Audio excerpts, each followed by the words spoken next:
So let's start today's session officially, formally. So, beta, this is me, Dr. Noor Mohammed, or I'll be teaching you O and A levels biology and chemistry throughout these years. अगर आप हमारे साथ रहे तो आज का जो session है बच्चों, ये ओ लेवल्स बायोलॉजी के लिए हम स्टार्ट कर रहे हैं। ओ लेवल बायोलॉजी, और इसमें ओ लेवल और आईजीसीएसई जो दोनों स्टूडेंट्स हैं, ये सेशन दोनों के लिए इक्वली इंपॉर्टेंट है।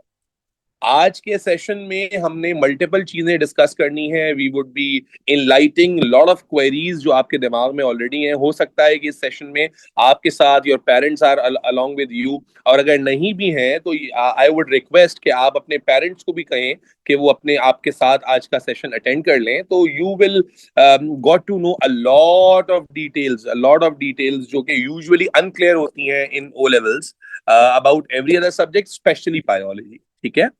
सो आज का session is going to be a highly important target oriented session, जहां पर आपको बहुत सारी चीजें क्लियर हो जाएंगी, स्पेशली अगर आप जो हैं वो ऐसे स्टूडेंट हैं जो अपने घर में बड़े हैं। आपका कोई बड़ा बहन भाई ओ लेवल्स करके नहीं गया है, आईजीसीएसई करके नहीं गया है, तो बहुत सारी चीजों को लेकर पेरेंट्स और बच्चा दोनों अनक्लियर होता है।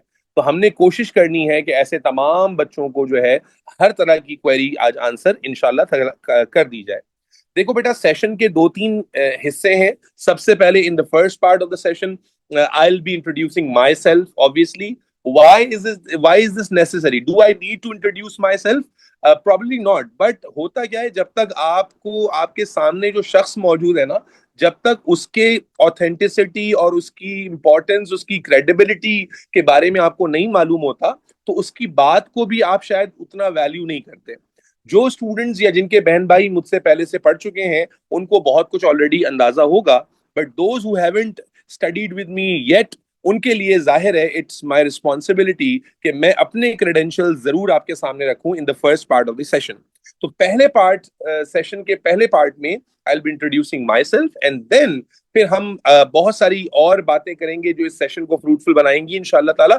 And then slowly and gradually I'll come to the discussion of O levels versus IGCSE, the paper pattern, the syllabus differences, syllabus similarities, how are we going to approach our session, हमारे through out the year में हमने किस तरह से syllabus को divide किया हुआ है, how are you going to cover things up, notes कहाँ से आएंगे, पास पेपर्स कैसे होंगे, रिविजन कैसे होगा, वर्कशीट्स कैसे होंगी, एग्जाम्स होंगे कि नहीं होंगे, चेकिंग कैसे होगी, टेस्ट कैसे होंगे, रिजल्ट्स कैसे मिलेंगे, परफॉर्मेंस कैसे ट्रैक होगी, पीटीएम कैसे होगी। So I have a lot of information to share with you guys. ठीक है, बहुत सारी इंफॉर्मेशन आपके साथ आज शेयर करनी है। तो इसलिए अच्छा, दरमियान दरमियान में I would be unmuting few of you, ताकि आप वर्बली भी मुझसे कोई माइक पर क्वेश्चन करना चाहे तो कर सकता है।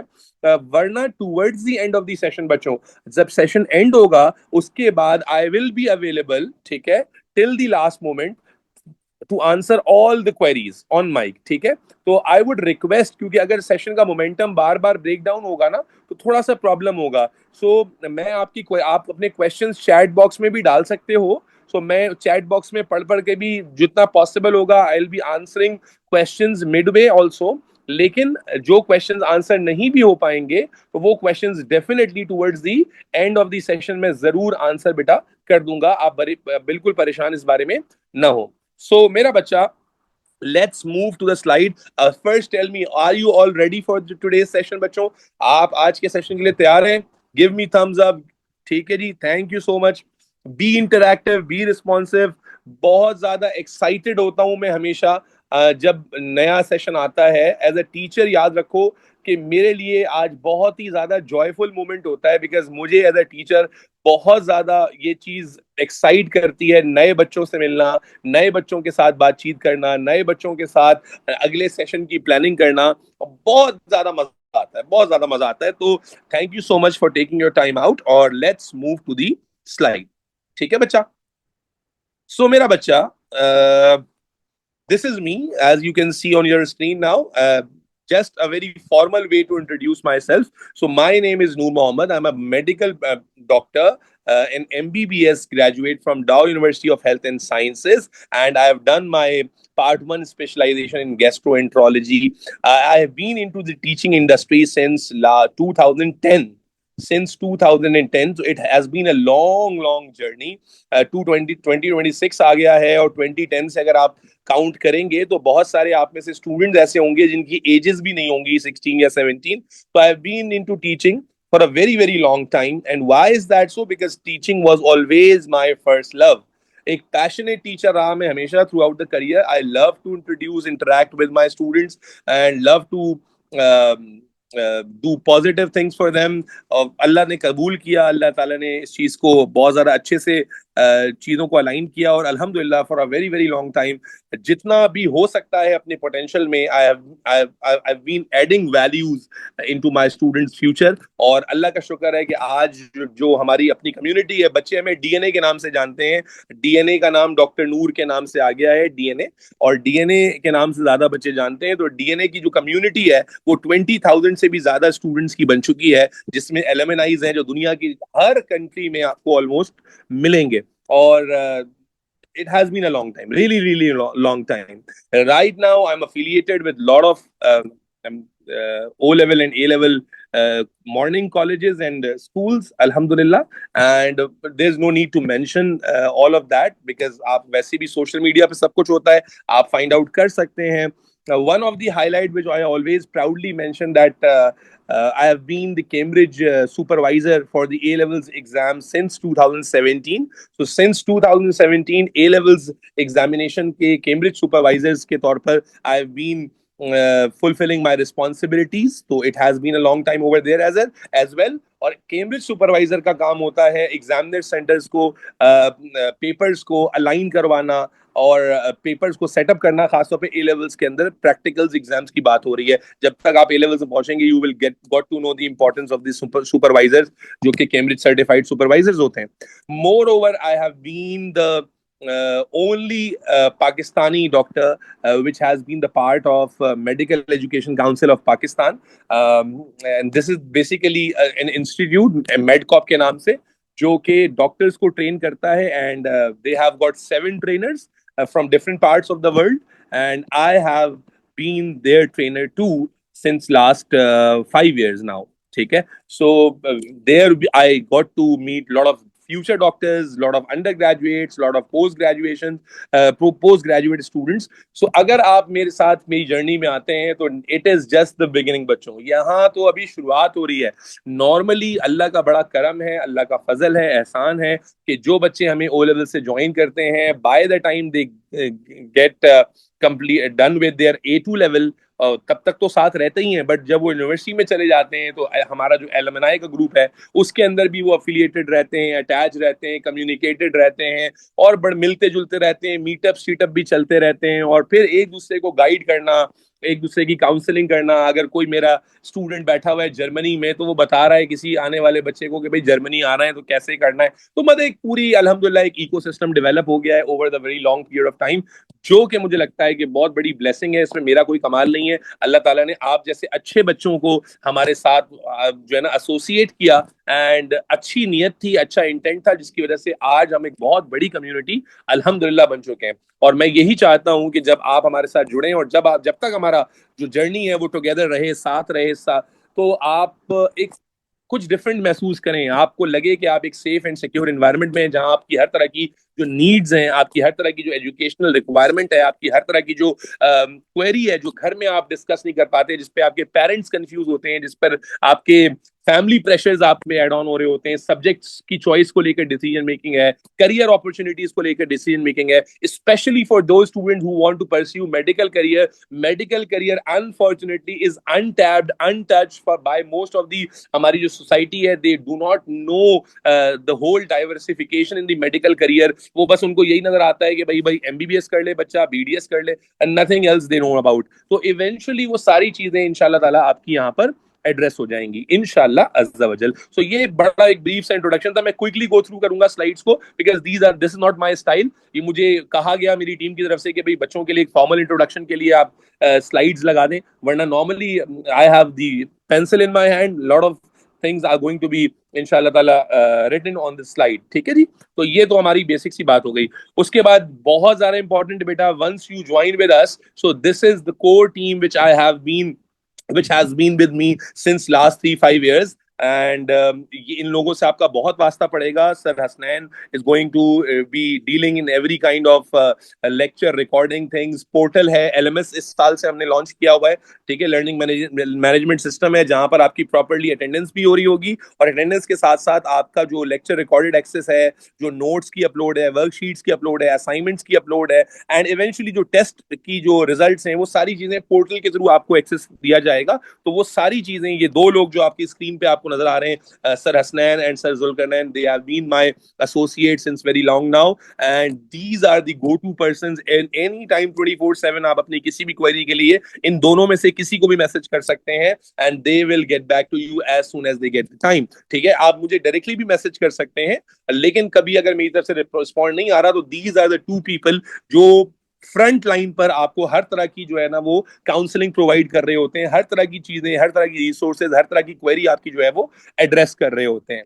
ठीक है जी, ये हमारी अपनी टीम है. इसके अलावा मिस नरमीन होती हैं, वो जो है ना आपको ऑनलाइन सपोर्ट के लिए जो आपका क्वेरी ग्रुप बनेगा उस पर इंशाल्लाह ताला शी विल बी अवेलेबल, जो कि क्वेरी आंसर करने के लिए मेरी बड़ी फैसिलिटेटर है. जब भी आप कोई क्वेश्चन या कोई अपना प्रॉब्लम एड्रेस करते हैं तो she is the one who normally respond. ठीक है जी, तो ये आपको एक इकोसिस्टम मिल जाएगा जहां पर not only me but my whole team would be there to facilitate you इंशाल्लाह इन देयर कैपेसिटी और इन देयर पोटेंशियल. ठीक है बच्चा, तो ये तो हो गई मेरी बात थोड़ी सी और मेरी टीम के बारे में बात हो गई. अब थोड़ा सा आगे बढ़ते हैं, कंटेंट ओवरव्यू की तरफ भी आऊंगा, लेकिन थोड़ी सी बातें जल्दी जल्दी पूरी कर लेता हूं. I hope you are getting thing. I am not, am I moving too fast? Am I moving too fast बच्चों? आई होप सो के क्लियर है हम लोग. यस, ओके, ठीक है, थैंक यू. ठीक है, मैं चाह रहा हूँ जो बहुत ज्यादा चीजें इंपॉर्टेंट नहीं है ना आज के लिए वो मैं बड़ा ब्रीफली कवर कर लूं, एंड देन जो कोर डिस्कशन है हमारी सिलेबस के हवाले से वो हम उसकी तरफ जाएंगे. ये सारी चीजें just to give you the security and safety के यार are you going to be in the safe hands और नॉट, वो उसके लिए है. This is just a screenshot from our portal. जो भी हमारा रजिस्टर्ड स्टूडेंट है उसको ये पोर्टल का एक्सेस मिलेगा through a GR number, and then you will be having lot of things. As you can see, recorded lecture आपको नजर आ रहे हैं, ऑनलाइन टेस्ट नजर आ रहे हैं, नोट्स हैं, स्टूडेंट सपोर्ट है, क्वेरीज हैं, कोई टेस्ट अनाउंस हो रहा है, सारी चीजें आपको इस पोर्टल के थ्रू जो है प्रॉपरली इसका एक्सेस आपके पास होगा. And any time you can access to the recorded lecture. आप अपनी अटेंडेंस भी देख सकते हैं, आप अपना जो टेस्ट आप दे रहे हैं उसमें स्कोर्स जो आ रहे हैं उसका क्या परफॉर्मेंस ग्राफ है, ना सिर्फ ये आप खुद देख सकते हो बेटा, बल्कि ये आपके जो पेरेंट्स होंगे वो भी एक्सेस कर पाएंगे, so that they can also track your performance, because at the end of the day they are your, this is your parent जो ट्रस्ट करके हमारे हाथ में बच्चा देता है, और eventually they have every right कि वो इस चीज को ट्रैक भी कर सकें इंशाल्लाह अज़्ज़ा वजल. ठीक है बेटा, इसके अलावा आपको वेबसाइट का एक्सेस भी होगा. वेबसाइट के थ्रू भी आप बेसिकली आप पोर्टल पे लॉगिन करने के लिए वेबसाइट पे जाएंगे और वेबसाइट के थ्रू आपको पोर्टल लॉगिन मिलेगा. This is our online presence. अगर आपने कभी देखा है तो यूट्यूब एक बहुत अच्छा सा सोशल मीडिया का प्लेटफॉर्म है, and I can proudly say that we are a family of nearly 20,000 students on the YouTube as well, and this is full of content, short videos, experimental videos, lot of stuff, exam related stuff. तो ये भी आपका बच्चों एक parallel support बनेगा. So I am very hopeful कि कहीं पर भी resource को लेकर बेटा आपको कोई इशू नहीं आएगा. resource को लेकर, चाहे वो lectures हो, resource को लेकर चाहे वो notes हो, चाहे वो आपके tests हो, चाहे उसके checking हो, चाहे short videos की फॉर्म में बैकअप हो, चाहे एक्सपेरिमेंटल वीडियोस की फॉर्म में बैकअप हो, ये सारी चीजें इंशाल्लाह ताला अल्लाह के हुक्म से आपके लिए बहुत ज्यादा अवेलेबल रहेंगी. और हमारा जो चैनल है अल्हम्दुलिल्लाह सुम्मा अल्हम्दुलिल्लाह, आप यहाँ देख सकते हैं, इट्स अ वेरी स्क्रीनशॉट. मेरी टीम ने लगता है बड़ा काम कर लिया है आज. तो लास्ट 3 मंथ्स के अंदर यू कैन सी कि how many students have trusted us, and यहाँ आप देख सकते हैं कि जो है लास्ट 3 मंथ्स के अंदर the viewership we have got on our channel and the overall the viewership we have on our channel, so that is a considerable number. And this is not just to क्या कहते हैं flex करने के लिए, बिल्कुल भी नहीं है. This is just to show you that not only you but a lots of students have trusted us through all this time, and they rely on this channel, they rely on us and our team कि हम उनके लिए कुछ बहुत अच्छा करेंगे, उनको different बना लेंगे. ठीक है जी, तो ये तो हो गई मेरे बच्चे बहुत ही बेसिक सी बात.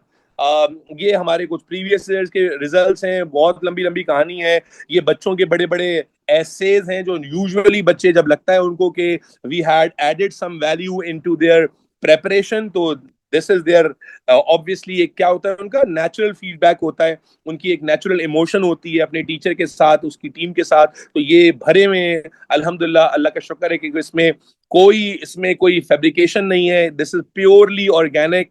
जो और ये बहुत पुराने भी नहीं है, रिसेंट ईयर के बच्चों के ये सारे रिस्पॉन्स हैं जो कि बच्चे हमें दे रहे होते हैं। ठीक है, अल्हम्दुलिल्लाह सुम्मा अल्हम्दुलिल्लाह। So this is again to show the trust students has showed to us over these years of time. ठीक है जी, तो अब ये को सारी बातें हो गई just to show the organised pattern we have throughout the session. आपको चाहे वो पोर्टल का एक्सेस हो, चाहे आपकी अटेंडेंस हो, चाहे आपकी टेस्ट हो, चाहे आपकी चेकिंग हो, चाहे आपके लेक्चर्स हो, चाहे उसकी रिकॉर्डिंग्स हो, ये सारी चीजें इंशाल्लाह ताला आपके लिए अवेलेबल होंगी 24/7 सपोर्ट के साथ। उम्मीद करता हूं कि रिसोर्स के मामले में कोई भी इशू नहीं आएगा। ये तो हो गई वो सारी बातें जो मेरी और मेरी टीम की क्रेडिबिलिटी को शो करती हैं। Now let's come to your point. ठीक है, I get back to the slides again in a while, but now let me do it in my way, my organic way. ठीक है, so just give me a second. Okay, so finally I'm going to give the heading that this is going to be O levels, or I should say biology orientation.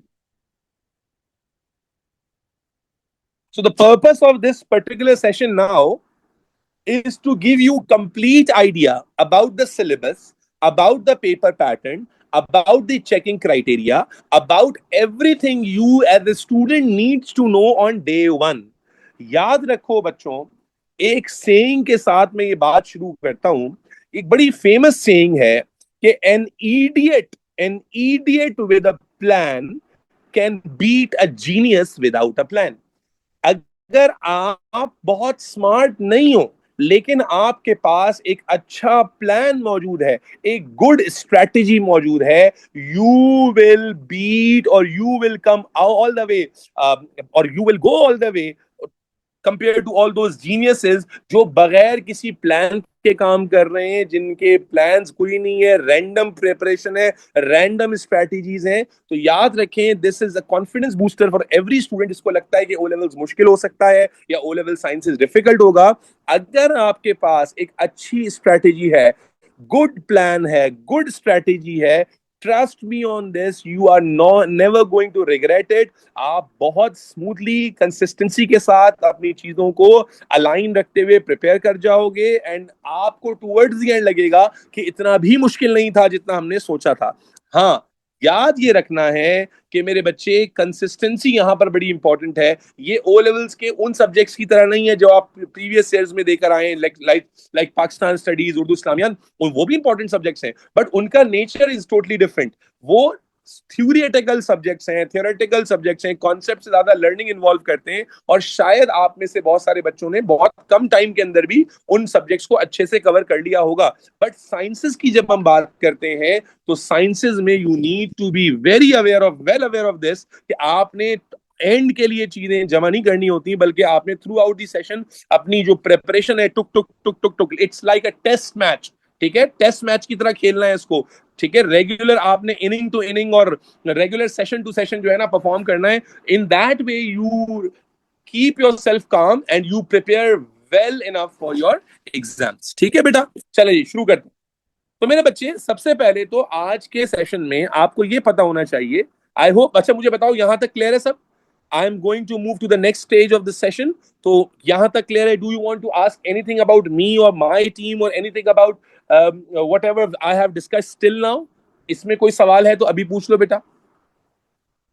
चल, that's okay, good हो गया।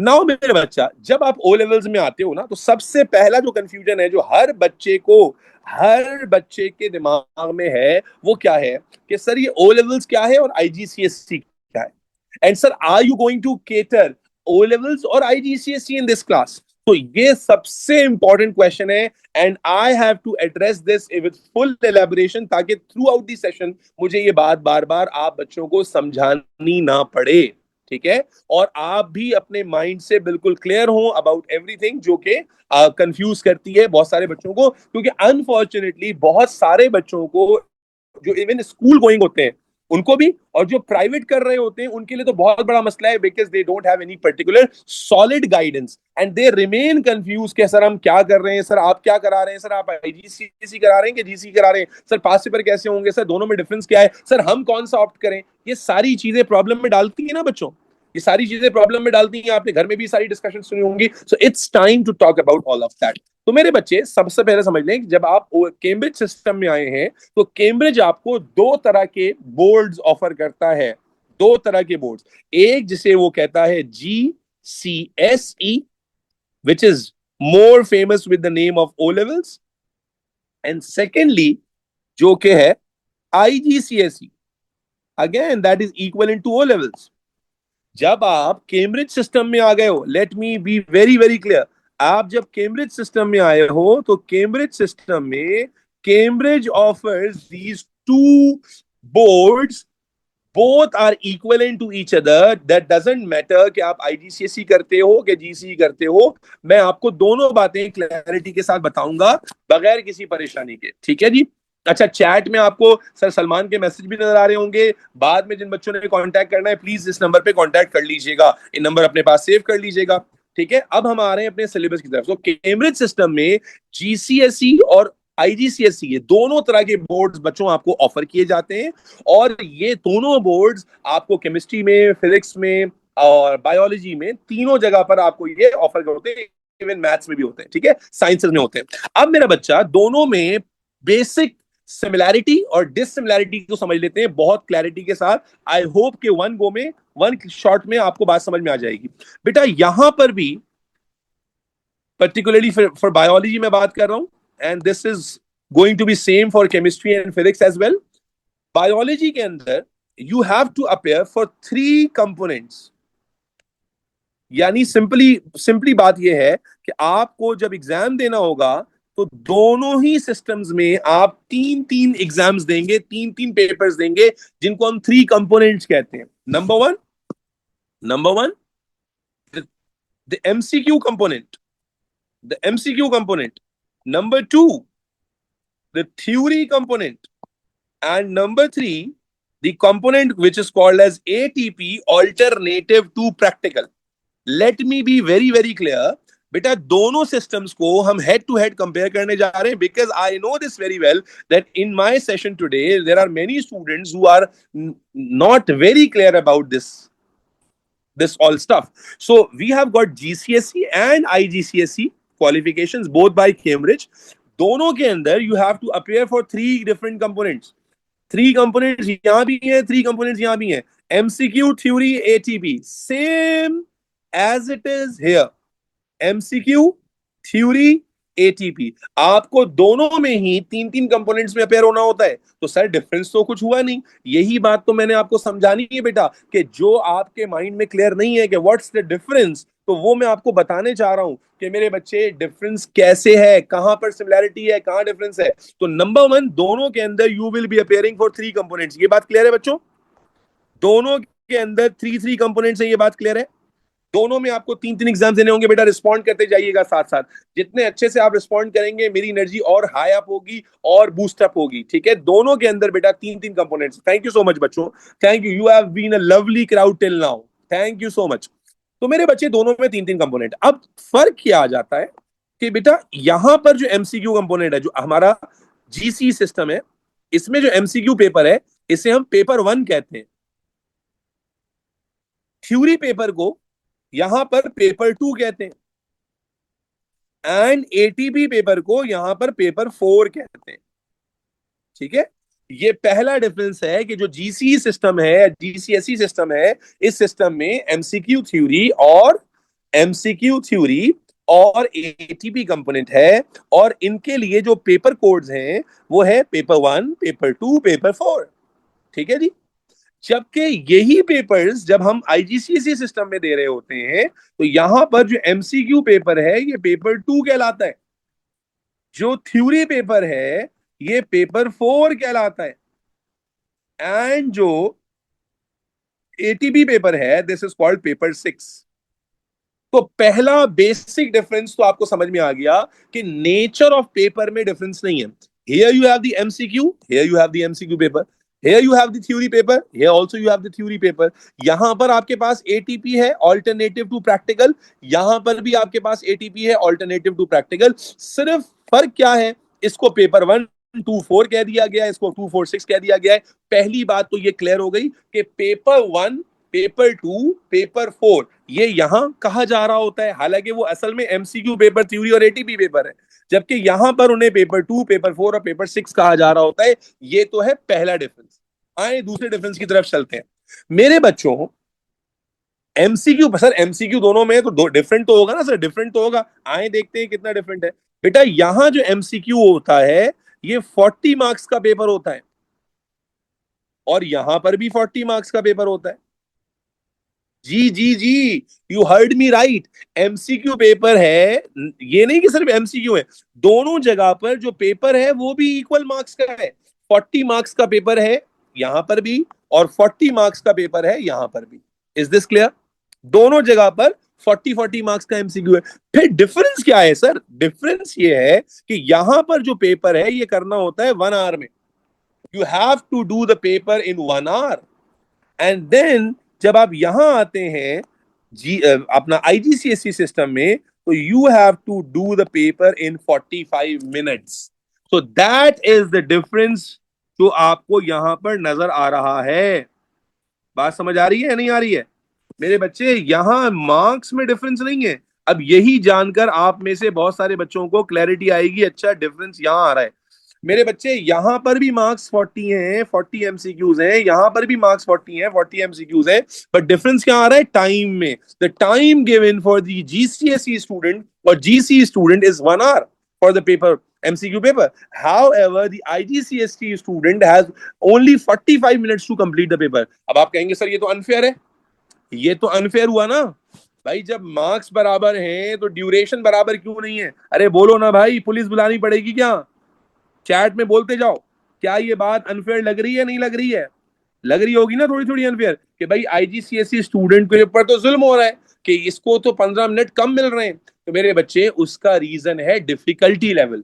IGCSE system is generally considered to be more easier, more straightforward, and that is one of the reasons कि lot of schools in even Karachi जो बहुत सारा अरसे से GC system को फॉलो कर रहे थे, इस सिस्टम को फॉलो कर रहे थे, they have now started shifting towards IGCSE system because of a lower difficulty level in general. ठीक है? And students usually जो जो जो एवरेज स्टूडेंट्स होते हैं वो भी बेहतर रिजल्ट जो है ना वो ऑब्टेन कर लेते हैं। So that is the time is less because the difficulty level for the IGCSE paper is generally considered to be at a lower level, and that is why less 15 minutes from the time we have here are justified. Is this clear? Is this clear? Now let's look at paper 2 और theory paper. अगर हम theory paper की बात करें तो theory paper में भी यही चीज नजर आती है बेटा, कि यहां पर जो थ्योरी पेपर है यहां इसके मार्क्स हैं बेटे 80। बेटा ये क्लैरिटी आ रही है सारे बच्चों को? मेरे साथ मौजूद हो ना सारे? यहां थ्योरी पेपर्स है 80 मार्क्स का, 80 मार्क्स का पेपर है, एंड यहां पर भी थ्योरी पेपर्स 80 मार्क्स का ही है। यानी नंबर ऑफ मार्क्स में कोई डिफरेंस बोलो बच्चों नहीं है। नंबर ऑफ मार्क्स, आपको ना मेरे साथ बोलने की आदत हो जाएगी, मेरी आदत रहेगी क्लास में, यू विल सी कि I want my students to keep their chat box full of statements, ताकि पता चले कि दे आर अलाइव। जिंदों को पढ़ा रहा हूं मैं, मुर्दों को नहीं पढ़ा रहा हूं, जिंदा बच्चे हैं। हो ना भाई जिंदा, या इन्ना लिल्लाही व इन्ना इलैहि राजिऊन पढ़ लें। ठीक है जी। अच्छा जी, बेटा मैं क्वेरीज देखता जा रहा हूँ चैट बॉक्स में, आई आंसर अकॉर्डिंगली। ठीक है, टेंशन ना लो, पहले जो मैं बात बता रहा हूँ वो क्लियर हो रही है नहीं हो रही है बताते जाना मुझे। सो बेटा एमसीक्यू पेपर को लेकर हम लोग क्लियर है एमसीक्यू पेपर के लिए लेकर क्लियर है कि दोनों में नंबर ऑफ एमसीक्यूज बराबर है, टाइम का डिफरेंस है। यहां पर भी हम देखते हैं कि नंबर ऑफ मार्क्स दोनों में बराबर है थ्योरी में, और यहां पर भी डिफरेंस आता है बच्चों टाइम का। यहां जो हमारा जीसीएसई वाला स्टूडेंट है, इसको मिलता है 1 hour and 45 minutes, पौने 2 घंटे, 1 hour and 45 minutes to complete the paper. However जो हमारा आईजीसीएसई वाला स्टूडेंट है, इससे मिलेंगे 1 hour and 15 minutes ओनली। यहां पर आपको नजर आ रहा है 30 मिनट्स का ह्यूज डिफरेंस, 30 minutes का huge difference for the same marks. Can you all spot that? Those who belong to this particular IGCSE thing, बेटा सबके दिमाग में बैठ रही है बात कि यहां पर आपको 30 minutes लेस मिलेंगे to complete the same 80 marks paper. और again the reason is the type of questions which are asked in IGCSE paper, theory paper, are much more straightforward.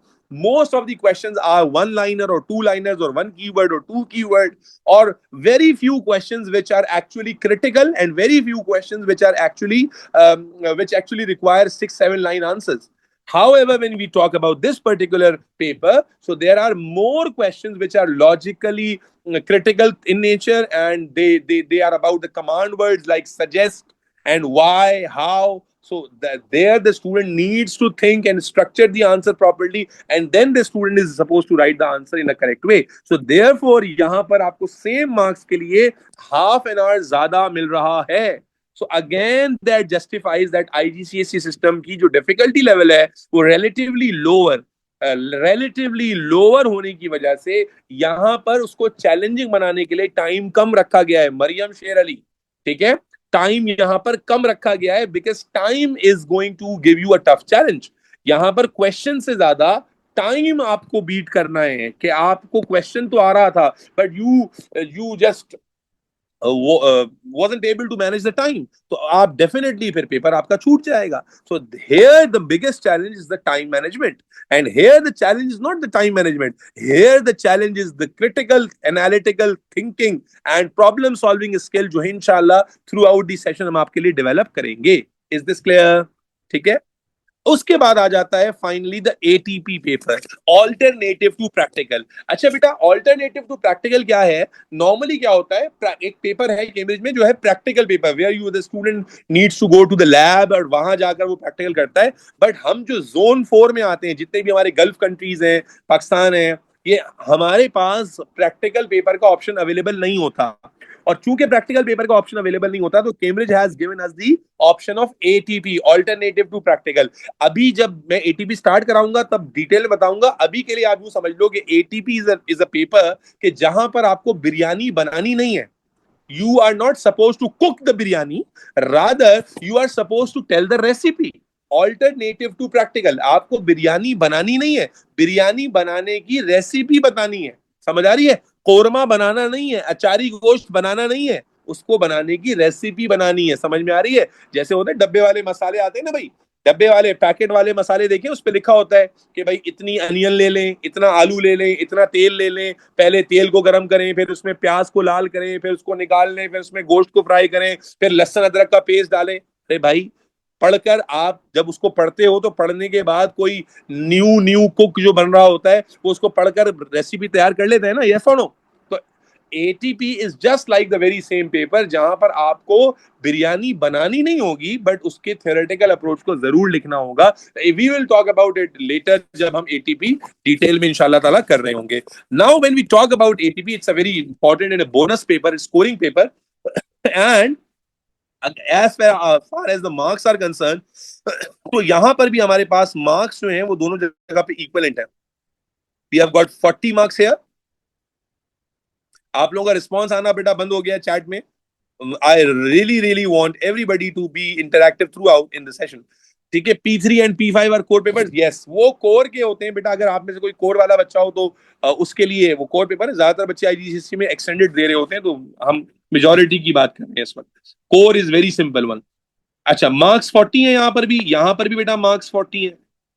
And you know what the good news is? The good news here is that the time for both the ATPs, whether you are an IGCSE student or a GCE student, आपके लिए time यहां पर बेटा 1 our ही है, 1 our ही है। Yes और no? तो ये आपके लिए आ गई गुड न्यूज, गुड न्यूज आ गई मेरे बच्चे। क्या गुड न्यूज है? कि एटी पेपर में आपके लिए टाइम भी इक्विवेलेंट है बेटा, टाइम भी बराबर है, ठीक है जी। हाउ एवर जब आप एमसीक्यू पेपर की बात करते हैं तो आईजीसीएसई और जीसी में डिफरेंस है टाइम में। इसी तरह थ्योरी की बात करते हैं तब भी टाइम में डिफरेंस है, नंबर ऑफ मार्क्स में डिफरेंस कोई भी नहीं है। Are we all clear till this point? Are we all absolutely clear till this point? Yes और नो? देखो आपके बहुत सारे क्वेश्चंस मैं रीड कर रहा हूं, ठीक है, मैं रीड कर रहा हूं and I will answer them at the end and I will unmute you also ताकि आप पूछ सको। लेकिन पहले just to in an organise way चलेंगे ना तो चीजें सारी कवर हो जाएंगी, वरना फिर रैंडम इधर उधर हो जाएंगी चीजें। तो पहले मुझे बताएं कि आईजीसीएसई वाले बच्चे अगर मेरी क्लास में बैठे हो, जीसी वाले बैठे हो, तुम्हें ये बात क्लियर हो गई कि तुम्हें तीन तीन कंपोनेंट्स में कंक्लूड कर देता हूं बेटा, तीन तीन कंपोनेंट्स में अपेयर होना है, थ्योरी, एमसीक्यू और एटीपी। दोनों के अंदर आईजीसीएसई एंड जीसी सिस्टम के अंदर इनके नाम अलग अलग है, पेपर 1, 2 एंड 4, पेपर 2, 6, 2, 4 एंड 6। दोनों के मार्क्स डिस्ट्रीब्यूशन सेम है, दोनों में टाइम डिफरेंसेस आते हैं, वो मैंने आपको एक्सप्लेन कर दिया। और टाइम डिफरेंसेस इस बात को जस्टिफाई करते हैं कि आईजीसीएसई सिस्टम में जो डिफिकल्टी लेवल है रिलेटिवली वो लोअर साइड पर है, दैट इज द रीजन कि वहां टाइम को कम करके थोड़ा चैलेंजिंग बना दिया गया है पेपर को। सो ये तो हो गई हमारी बात। अब आ जाता है एग्जाम वेटेज। इनका एग्जाम वेटेज क्या है? what is the exam weightage of these papers? तो बेटा exam weightage for these papers is same. किस तरह का सेम है आए समझाते हैं आपको। बेटा paper 1 contribute 30% in your overall grade. आपका जो ओवरऑल ग्रेड बनेगा बच्चों, ओवरऑल ग्रेड बनेगा पेपर 1 उसमें, या यहां जो एमसीक्यू पेपर है which is paper 1 here and paper 2 here, that contributes 30%। तो एमसीक्यू पेपर 30% वेटेज कंट्रीब्यूट करता है in your grade. But where this situation actually changes is the theory paper. Theory paper बच्चों contribute straight away half grade, 50% of your overall grade बच्चों depends on theory paper. In biology this is the paper which you are going to focus most on. और हमारा जो overall pattern है which I'll explain in the later part of the session, वो इसको enforce करने के लिए है कि हमारा बच्चा थ्योरी पेपर में जब बैठेगा तो वो बहुत ज्यादा एब्सोल्युटली टॉप नॉच लेवल के आंसर्स को स्ट्रक्चर कर सकता हो। और वो कैसे होगा आई विल टेल यू, ठीक है। तो theory paper in both the systems contribute 50% to your overall grade, and at the very end the ATP paper contributes the least percentage to your grade, but not negligible one. Obviously 20% of the weightage is contributed by the ATP paper. So मेरे बच्चों जिन्होंने late भी join किया है तो मैं बता देता हूं, सेशन के फर्स्ट हाफ में I have just introduce me and my team as a just to show my credentials, ताकि आप एक अच्छे ट्रस्ट के साथ हमारे साथ बिगिनिंग कर सके। बट आपके मतलब की जो असल डिस्कशन है वो यहीं से इसी स्लाइड पर शो हुई है, जहां पर we have taken a basic comparison between GCSE and IGCSE system. I hope कि ये स्लाइड तुम लोगों को बिल्कुल क्लियर है, ये बिल्कुल क्लियर है बच्चों। हर बच्चे को पेपर का समझ आ गया, उसके कोड्स का समझ आ गया, उसकी ड्यूरेशन का समझ में आ गया और उसकी वेटेज का भी समझ में आ गया। मुझे इतनी बातों का जवाब दे दें so that we can move ahead, ठीक है। उम्मीद करूंगा कि थ्रू आउट द सेशन अब ये क्वेरी किसी को नहीं होगी कि सर आईजीसीएसई है कि जीसीएसई। अब सवाल ये आता है कि मेरे बच्चों what is the difference in the syllabus? Syllabus में क्या डिफरेंस है? सर आप क्या दोनों को अलग अलग पढ़ाएंगे या दोनों को साथ पढ़ाएंगे? So to answer that query let's move to the syllabus. अगर आप बात कर रहे हैं कि सर सिलेबस, सर आईजीसीएसई और जीसी का सिलेबस में क्या डिफरेंस है, सो let me show you the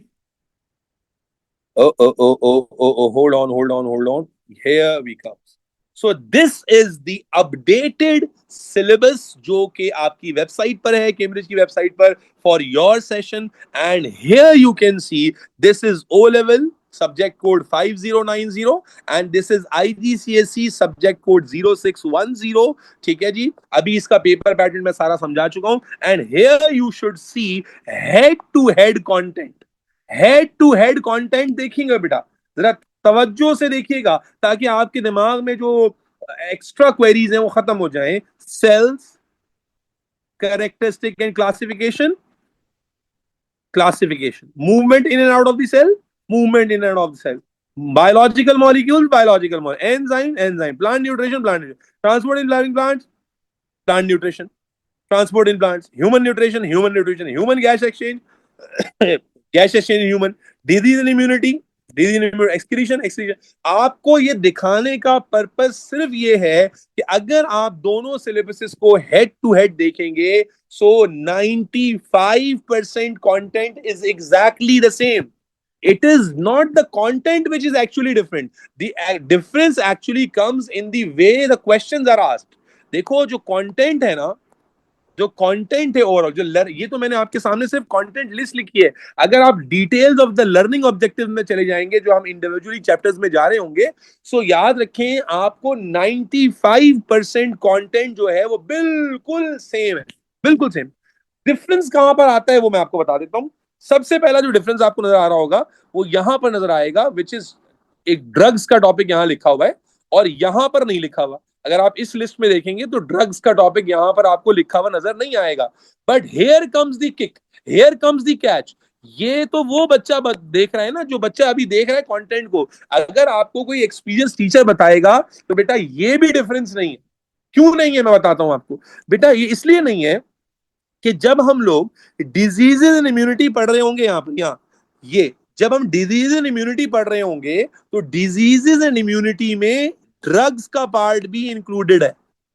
diseases and immunity में ड्रग्स का पार्ट भी इंक्लूडेड है. तो हमें ऐसा तो लग रहा है कि यहां ड्रग्स नहीं है, लेकिन हमें ये नहीं मालूम कि जब हम डिजीज एंड इम्यूनिटी पढ़ेंगे तो ड्रग्स जो ये वाले बच्चे पढ़ते हैं वो आप भी पढ़ेंगे.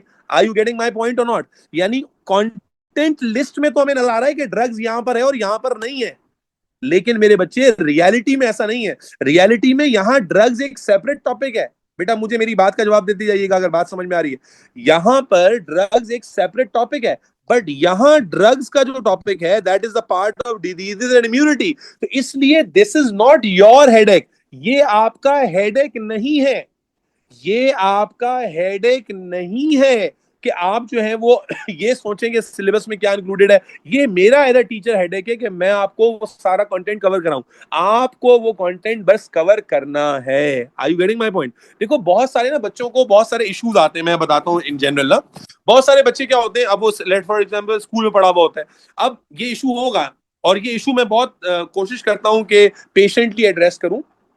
बायोलॉजी के अंदर ना ये बड़ा इशू आता है. अब वो बच्चा क्या कहता है कि सर ये जो आपने बताया ना ये तो हमें स्कूल में बताया ही नहीं गया. अच्छा, जिसमें ना दो तरह के बच्चे होते हैं. एक बच्चा जो थोड़ा सा स्मार्ट होता है ना, वो समझ जाता है कि यार सर ने हमें ये बात बहुत अच्छे से बताई है, डिटेल में बताई है, और स्कूल में जब हम पढ़ रहे थे तो ये बात हमें इसलिए समझ में नहीं आई थी क्योंकि हमें कोई डिटेल बताई नहीं गई थी. एक तो वो बच्चा. लेकिन बाद बच्चे ना परेशान हो जाते हैं. बाद बच्चे कहते हैं कि सर हमें तो स्कूल में मिस ने 4 लाइनें लिखाई थी, आपने तो इतना कुछ बता दिया इसके बारे में. तो बेटा उसका रीजन है, और उसका रीजन क्या है. देखो I never want to teach lot of extra information because उससे लोड बढ़ता है. बट देयर आर पॉइंट्स जहां पर अगर मैं एक point straight away from your learning objective लूं और बस मैं उसे सिर्फ उस लाइन को एक्सप्लेन कर दूं तो that is never going to give you confidence. बहुत सारे बच्चे हर साल आते हैं जो सेम कंप्लेन लेकर आते हैं कि सर बायोलॉजी ना हमने पढ़ तो ली है लेकिन हमसे पास पेपर सॉल्व नहीं हो रहे, हमसे पास पेपर सॉल्व नहीं हो रहे. और पता है क्यों नहीं हो रहे होते. इसलिए नहीं हो रहे होते कि दे do not know the depth of any concept. देखो एग्जाम में बहुत सारे क्वेश्चंस आते हैं जो सिनेरियो बेस्ड होते हैं, और उन सिनेरियो बेस्ड क्वेश्चंस को आंसर करना उसी वक्त पॉसिबल होता है जब आपने कॉन्सेप्ट को पूरा समझा हुआ हो. अगर आपने कॉन्सेप्ट को पूरा अच्छे से नहीं समझा हुआ तो आप एक पर्टिकुलर पार्ट को तो आंसर कर लेंगे, बट जैसे ही क्वेश्चन बेटा थोड़ा सा क्या होगा, जैसे ही क्वेश्चन थोड़ा ट्विस्टेड फॉर्म में आएगा आपको लगेगा कि ये तो आपको आता ही नहीं है. Are you getting my point. Are you getting my point? तो याद रखें मेरे बच्चों, आपको देखो बड़ा इंपॉर्टेंट है, यहाँ मैं बड़ी एक बात कर दूं कि देखो जब आप प्लेन में बैठते हो, जब आप बस में बैठते हो, जब आप गाड़ी में बैठते हो, तो आप बैठने से पहले ये बात जहन में होती है आपके कि आपका जो कैप्टन है, जो प्लेन चला रहा है, आई यू एम आई ऑडिबल? आपका जो कैप्टन है, जो पायलट है, वो प्लेन चला रहा है, वो क्रेडिबल इनफ है कि वो उसको चला सके, तो आप बैठकर रिलैक्स करते हो, फ्लाइट को एंजॉय करते हो, यस और नो? लेकिन अगर आपको उसकी क्रेडिबिलिटी पे ही शक होगा, तो आप जाके बार बार कॉकपिट नॉक करोगे कि भाई सही चला रहे हो ना, नहीं चला रहे हो, सही चला रहे हो, सही जा रहा है, सही लैंड कर जाएंगे, ऐसा होगा ना? तो याद रखें, इसमें तो आपकी जर्नी हेल हो जाएगी। आप समझ रहे हैं? तो याद रखें, अगर आपके सामने बैठा हुआ शख्स क्रेडिबल है, तो उसकी इंफॉर्मेशन को थोड़ा सा अच्छे से ट्रस्ट करना बड़ा जरूरी है। क्योंकि I have got this issue so many times. जब बच्चे यूज टू हो जाते हैं ना, फिर तो उनको बहुत अच्छे से समझ में आ जाते हैं। जब आप नए नए होते हो ना, तो होता ये है कि सर ये करना है, सर ये याद रखना है। भाई मैं वो चीज क्यों बताऊंगा कि जो याद नहीं रखनी होगी, नंबर वन। और अगर कहीं पर कोई ऐसी इंफॉर्मेशन आती है जो याद नहीं रखनी, तो माई आई हैव दिस हैबिट कि मैं हमेशा ये बोलता हूं कि भाई ये मैं एक्स्ट्रा बता रहा हूं, ये सिर्फ नॉलेज के लिए है, इंटरेस्ट के लिए है, फन फैक्ट के लिए है, इसे याद नहीं रखना है। समझ आ रही है?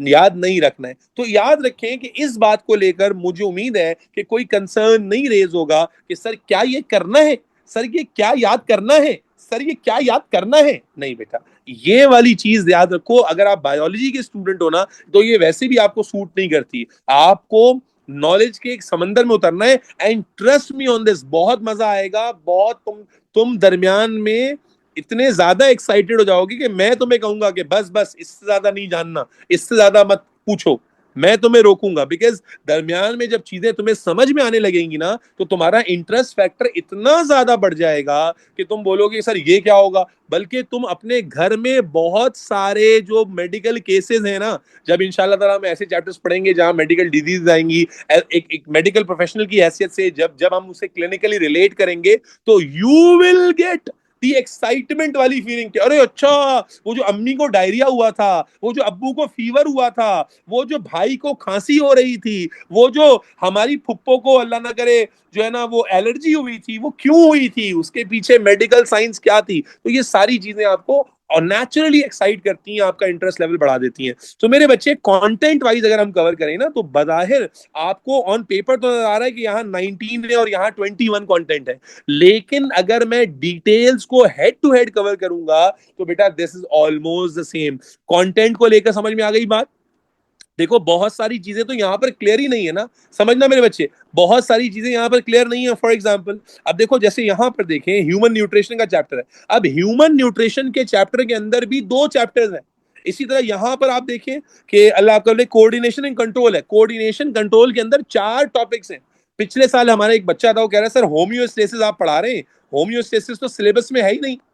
पिछले साल मुझे एक बच्चे ने कहा कि सर होम्योस्टेसिस का टॉपिक तो सिलेबस में है ही नहीं, आप पढ़ा रहे हैं। तो मैंने बस प्यार से स्माइल दी। अब मैं क्या कहता, बच्चा सही कह रहा था। होम्योस्टेसिस का टॉपिक कि देखो यहाँ कहीं लिखा हुआ नजर आ रहा है homeostasis?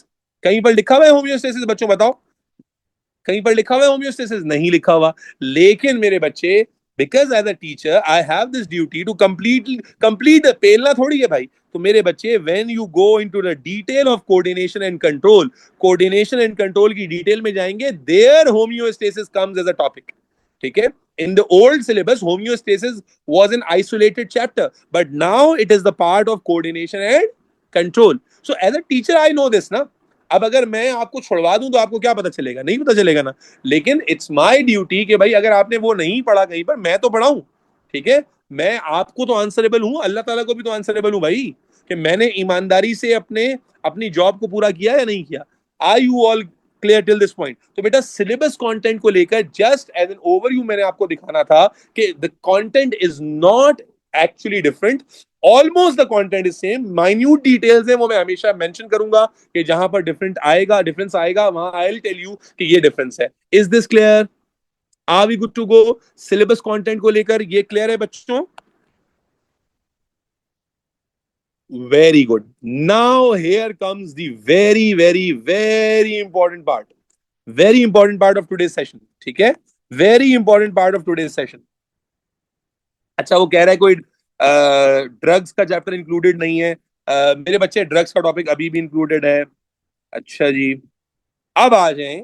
Now this is very important बेटा, whether you are with us और विदाउट अस, आप स्कूल पढ़ रहे हो, प्राइवेट पढ़ रहे हो, हमारे साथ पढ़ रहे हो, कैसे भी पढ़ रहे हो, this is something which is a gem of information. देखो बायोलॉजी का मसला क्या है, let me be very sound and clear to all of you.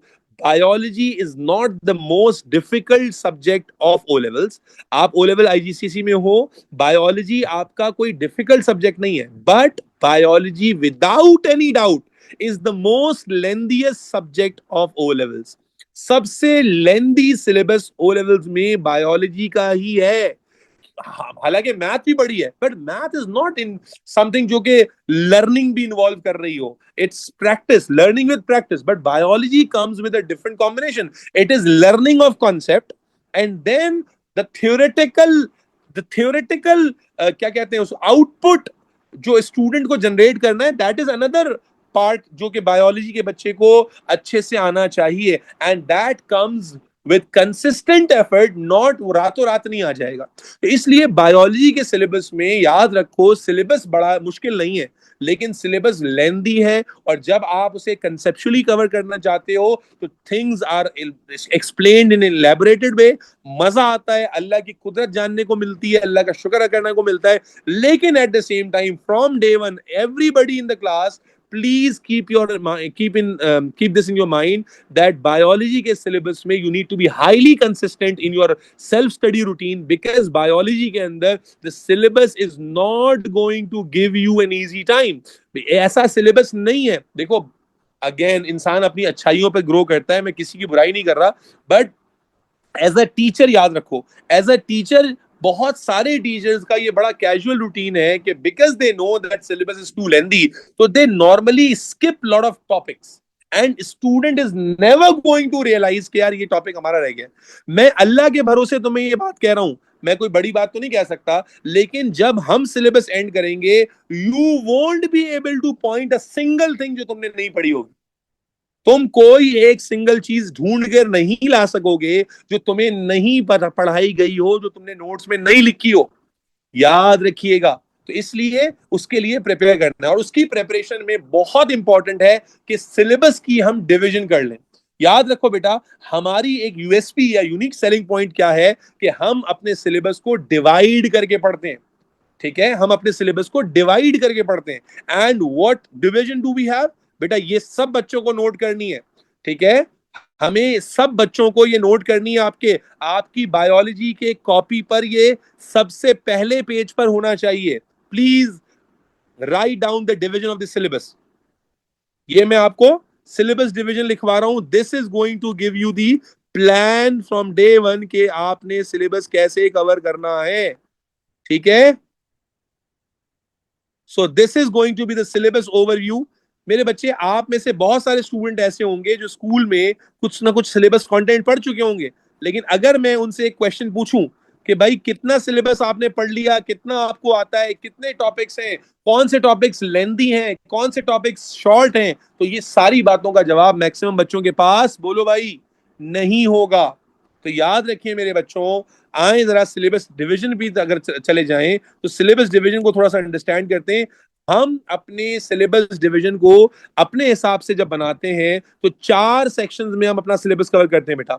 We are going to cover our syllabus in 4 sections. 4 sections में हम cover करेंगे। ये sections के ये सेक्शन बुक में नहीं बने हुए, ये सेक्शंस हमारे अपने ओवर द इयर्स एक्सपीरियंस के बेसिस पर बनाए गए सेक्शंस हैं, जो कि बच्चे को एक क्लियर कट रोड मैप देते हैं कि भाई उसने अपनी तैयारी को क्या करना है, ब्रेक करके प्रिपेयर करना है, ताकि उसको ये ना लगे कि यार सिलेबस वो पता नहीं चलता चला जा रहा है। नहीं, you need to be absolutely sure कि मेरा ये सेक्शन हो गया, ये सेक्शन हो गया, ये सेक्शन हो गया। आए बेटा, 4 सेक्शन हमारे सिलेबस के कौन से हैं।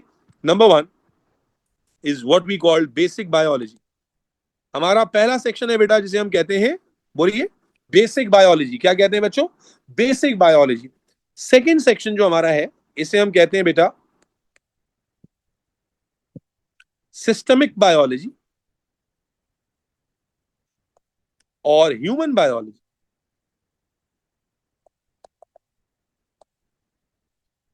थर्ड सेक्शन जो हमारे पास है इसे हम कह देंगे प्लांट बायोलॉजी बच्चों।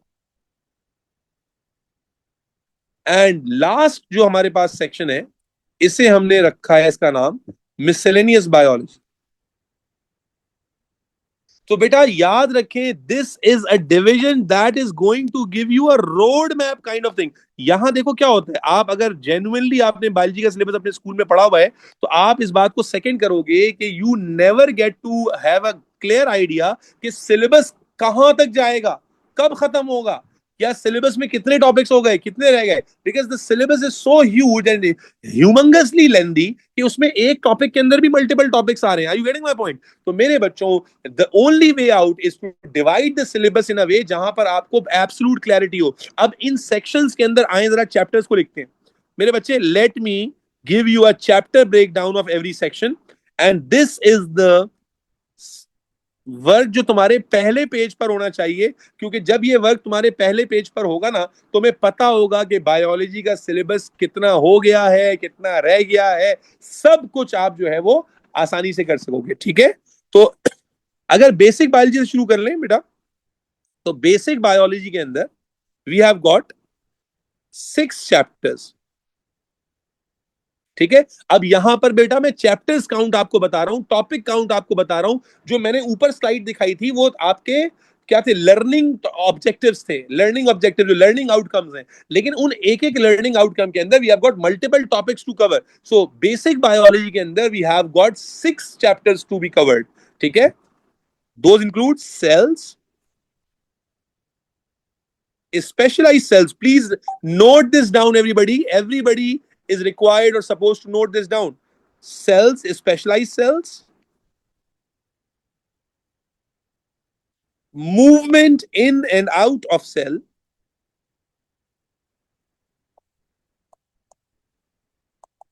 enzymes,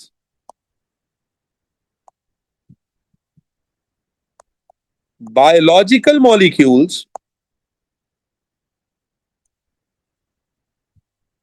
and lastly, classification.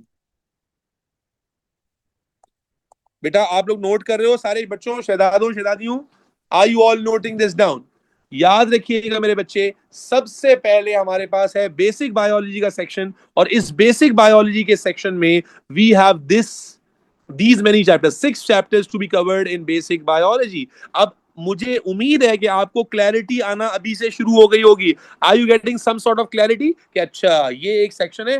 जब आप अपनी प्रेपरेशन स्टार्ट करोगे तो आपको डे वन से ही पता होगा कि मेरे बच्चे ये प्रिपरेशन में हमारा बेसिक बायोलॉजी का सेक्शन कंप्लीट हो गया है और इसमें इतने चैप्टर्स कंप्लीट हो गए। तो again it gives you more clarity. Then we comes to the section of human biology, and this includes all those chapters which are particularly related to humans.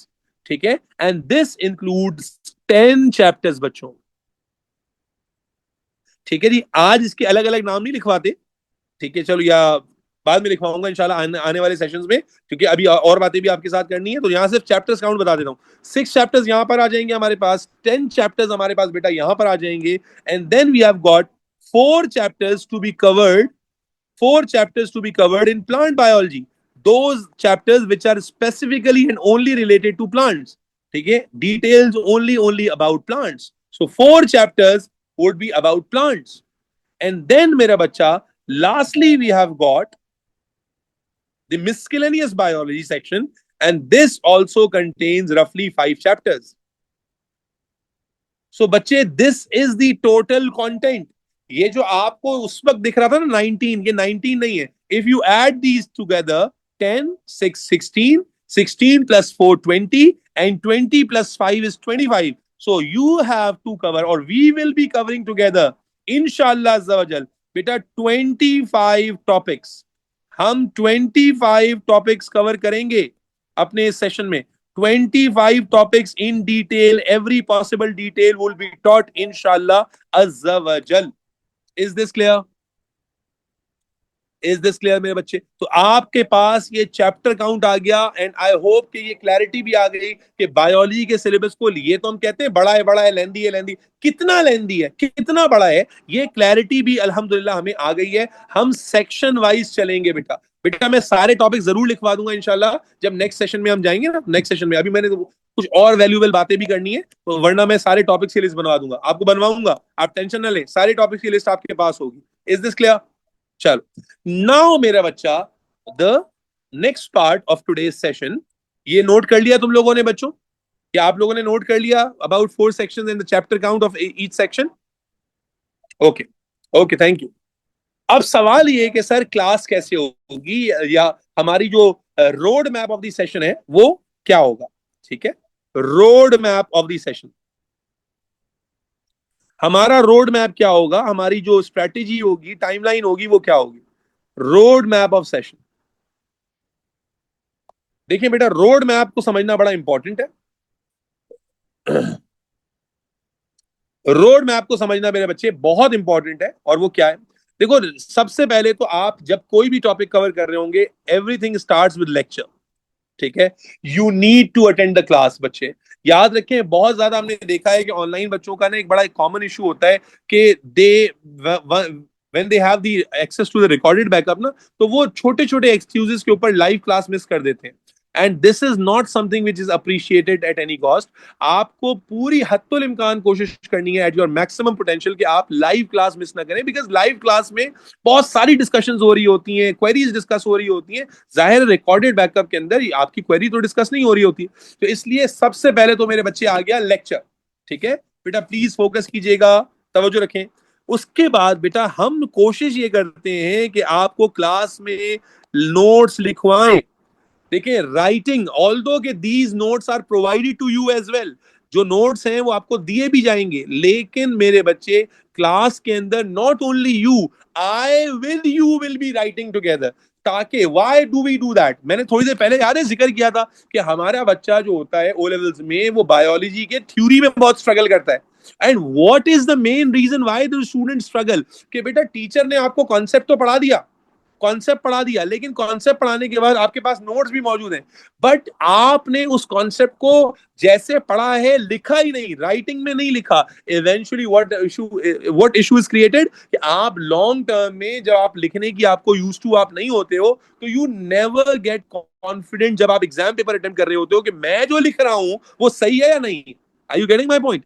तो याद रखें मेरे बच्चे, हम आपको लेक्चर सिर्फ देंगे नहीं, लेक्चर डिलीवर करने के साथ साथ क्लास में सारी राइटिंग होगी, मैं खुद करूंगा और आप मेरे साथ करेंगे। Are you getting my point? तो अब ये बहुत ज्यादा हमारे बच्चों का होता है कि वो जो थोड़े लेजी बच्चे होते हैं ना, वो कहते हैं सर नोट्स तो आप दे ही देंगे, सर हम क्यों लिखें, सर हम अपने टाइम को प्रोडक्टिव बना लेते हैं। सर प्रोडक्टिव, ओ भाई प्रोडक्टिविटी ही तो है कि आप लिखें, बिकॉज लिखने से आपका flow, time management, how to write keywords, कैसे स्टेटमेंट को स्ट्रक्चर करना है, जो कॉन्सेप्ट पढ़ा था वो लिखने में कैसे आएगा, ये सारी बातें तो लिखने से ही पता चलेंगी ना। Are you getting my point? अगर आपको देखो, मेरी तो बड़ा इजी है ना कि मैं आपको सिर्फ पढ़ा दूं और मैं बोलूं भाई नोट्स हैं आपके पास, नोट्स हैं आपके पास, लेकिन here the link is break down. वो जो लिंकेज क्रिएट करनी है ना, अलाइनमेंट लानी है, कॉन्सेप्ट पढ़ा और उस कॉन्सेप्ट को फिर लिखा, तो उससे जो क्लैरिटी आएगी, that would give you confidence बच्चों। Otherwise you would struggle in writing the answers in a proper way. Are you all getting my point? बेटा बहुत सारे बच्चे आपस में चैट करने लगे, प्लीज मेक श्योर आप आपस में चैट ना करें। Is this clear? Lecture notes के बाद मेरा बच्चा, अगर किसी की क्लास मिस हो गई है, तो you will get the recorded backup on the portal. आपको रिकॉर्डेड बैकअप पोर्टल पे मिल जाएगा मेरे बच्चे। लेक्चर हो गया, लेक्चर के नोट्स हो गए, रिकॉर्डेड बैकअप मिल गया, और इस तरह से एक टॉपिक को पूरा किया जाएगा। Once the topic is completed, जब एक टॉपिक कंप्लीट हो जाएगा, here comes the exclusive worksheets prepared by me and my team for the past paper practice. Now यहां पर आएगा बेटा वर्कशीट। ठीक है, अब वर्कशीट करने का तरीका हमारे पास क्या होता है? या तो एक डेडिकेटेड डे आपको बता दिया जाएगा जिसमें मैं पास पेपर वर्कशीट करा रहा हूँ आपको इंशाल्लाह ताला, या जैसा भी पॉसिबिलिटी होगी आपको बता दी जाएगी। लेकिन once the topic is complete, then I will make you guys solve 10 to 15 MCQs and 2 to 3 theory questions from the past papers. जो वर्कशीट्स हैं वो पास पेपर से ही बनाई है मैंने, तो इसलिए हम उन वर्कशीट्स पर रिलाई करेंगे जो हर एक टॉपिक को अच्छे से कवर कर रही होंगी। Are you all with me बच्चों? तो याद रखें मेरे बच्चे, हर टॉपिक कंप्लीट करने के बाद we will have a worksheet session. शुरू में ये वर्कशीट सेशन इतने मजे के नहीं होते क्योंकि शुरू के टॉपिक्स इजी हैं, तो बहुत सिंपल वर्कशीट्स होती हैं, लेकिन as we will grow in our syllabus तो वर्कशीट की जो वैल्यू है बढ़ती जाएगी। And once we are done with the worksheet session, 10 to 15 MCQs मैं आपको कराऊंगा after completing the topic, and 2 to 3 theory questions आपको कराऊंगा after the completing the topic. और उसके बाद हियर कम्स द असाइनमेंट और होमवर्क। बेटा ये वो चीज है जिससे हम आपकी परफॉर्मेंस को ट्रैक करते हैं, आपकी परफॉर्मेंस को मेजर करते हैं कि आप खुद कितना सीरियस हैं। याद रखें बेटा, असाइनमेंट दिया जाएगा, पोर्टल पर अनाउंस किया जाएगा, ग्रुप पे अनाउंस किया जाएगा, and there is no tolerance policy on the assignment और होमवर्क सबमिशन। आपको होमवर्क या असाइनमेंट सबमिशन की डेट्स बताई जाती हैं, and everybody has to submit the assignment on before the given date. वो असाइनमेंट उसी वर्कशीट से होगा, उन्हीं क्वेश्चंस के बारे में होगा। जब आप असाइनमेंट कर रहे होंगे, आपको प्रॉब्लम आ रही है, आप ग्रुप पे पूछ सकते हैं, आप क्लास के बाद पूछ सकते हैं, आप मुझे क्वेश्चन नंबर बता सकते हैं, वो बात की बात है। लेकिन असाइनमेंट करना हर बच्चे के लिए मैंडेटरी है बेटा, इस पे कोई टॉलरेंस नहीं है। मैं ये बात इसलिए बता रहा हूं कि थ्रू आउट दी सेशन आप देखोगे कि I remain very calm and I normally laugh a lot in my class. हम जोक्स क्रैक कर रहे होंगे, हम बहुत सारी बातें कर रहे होंगे, बहुत सारी जो है ना तफरियां कर रहे होंगे, लेकिन असाइनमेंट वाले पार्ट पर थोड़ा सा आप मुझे स्ट्रिक्ट पाओगे। और वहां पर कोई ऑफेंस नहीं है, मैं आपकी रिस्पेक्ट करता हूं, लेकिन ये आपकी आपसे मोहब्बत का ही जो है ना वो डिमांड है कि मैं आपके असाइनमेंट्स के ऊपर आपको अगर आप असाइनमेंट पूरा नहीं कर रहे हैं तो मैं आपको उसके ऊपर जो है ना वो बस ऐसी लुक अवे ना कर दूं, बल्कि सख्ती से स्ट्रिक्टली जो है डिसिप्लिन को हम मेंटेन करें। इज दिस क्लियर मेरे बच्चे? सो होमवर्क एंड असाइनमेंट आ गया। Once we are done with that part, ठीक है, आपको मार्क स्कीम प्रोवाइड की जाती है। आप अपने असाइनमेंट्स को खुद भी बाद में गो थ्रू कर सकते हैं कि भाई जो मैंने असाइनमेंट किया था इसमें क्या क्या गलतियां हुई थी, क्या क्या इसमें एरर्स थे, उनको आप इंप्रूव कर सकते हैं। And then comes the test, then comes the test बेटा। बेटा टेस्ट मंथली बेसिस पे नहीं होता, बल्कि टॉपिक के बेस पर होता है। जैसे जैसे टॉपिक पूरा होता जाएगा, हर टॉपिक के एंड पे टेस्ट होगा, हर टॉपिक के एंड पे टेस्ट होगा। Are you getting my point?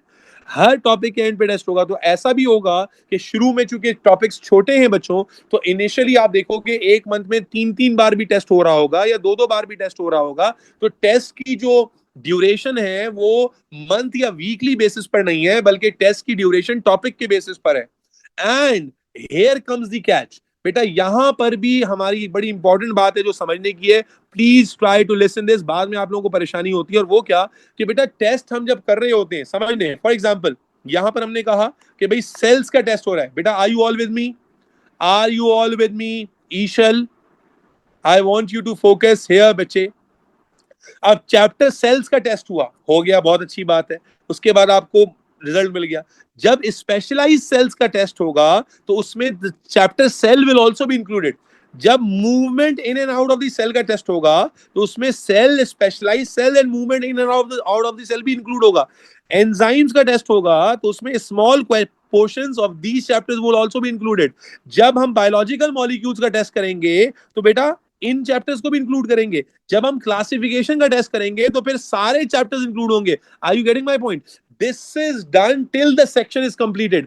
जब तक सेक्शन कंप्लीट नहीं होगा ये सारी चीजें चल रही होंगी। Are you getting my point? कि जब आप बेसिक बायोलॉजी के सेक्शन में कर रहे हो, अब जब बेसिक बायोलॉजी का सेक्शन कंप्लीट हो गया तो फिर पूरे बेसिक बायोलॉजी का एक ग्रैंड टेस्ट हो जाएगा, और उसके बाद we will move to the next section. Are you getting my point?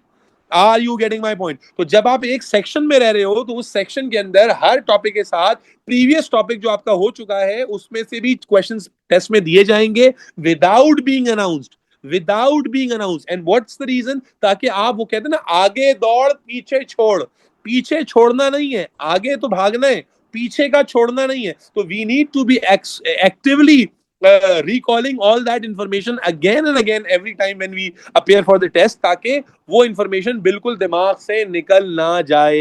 Is this clear? Is this clear बच्चों? So that is how we reach to the end of our every topic। और test के बाद फिर हम next topic पे चले जाते हैं। उम्मीद है कि ये बात भी आपको समझ में आ गई होगी। अब आ जाती है आखिरी बात कि सर सिलेबस हम कैसे करेंगे और कितने टाइम में खत्म हो जाएगा, सिलेबस टाइम, एंडिंग टाइम क्या होगा। तो उसके लिए भी आप समझ लें मेरे बच्चे, इसके लिए भी आप समझ लें मेरे बच्चों, रोड और timeline of the session. ठीक है, this is the last part of today session, और उसके बाद I will take your queries. मैं इसके बाद आप लोगों की क्वेरीज लूंगा बेटा। Timeline of the session, this is also a very important part of the session, जहां पर आपको ये पता होना चाहिए कि हम किस तरह से अप्रोच करते हैं और कितने टाइम में हम चीजों को खत्म करते हैं। सो बेटा, we are going to begin our classes from the first week of July. First week of July से हमारी क्लासेस बेटा शुरू हो जाएंगी। ठीक है, टाइम टेबल क्या होगा सर क्लासेस का, वो आपको ग्रुप्स पे, जो भी ग्रुप्स हैं आपके, उन पर बता दिया जाएगा। फर्स्ट वीक ऑफ जुलाई से क्लासेस स्टार्ट होंगी बेटा, and we start with basic biology. We start with basic biology. First week of biology से बेटा क्लासेस स्टार्ट होंगी, और हम बेसिक बायोलॉजी से स्टार्ट लेंगे। और बेसिक बायोलॉजी का जो हमारा एंडिंग टाइमलाइन होता है, वो होता है मिड ऑफ सितंबर, सॉरी, एंड ऑफ सितंबर। एंड ऑफ सितंबर, जो हमारा एंड ऑफ सितंबर है, दिस इज दी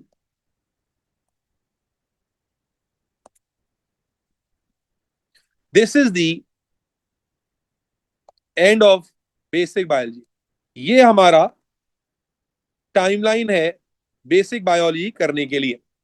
ठीक है जी।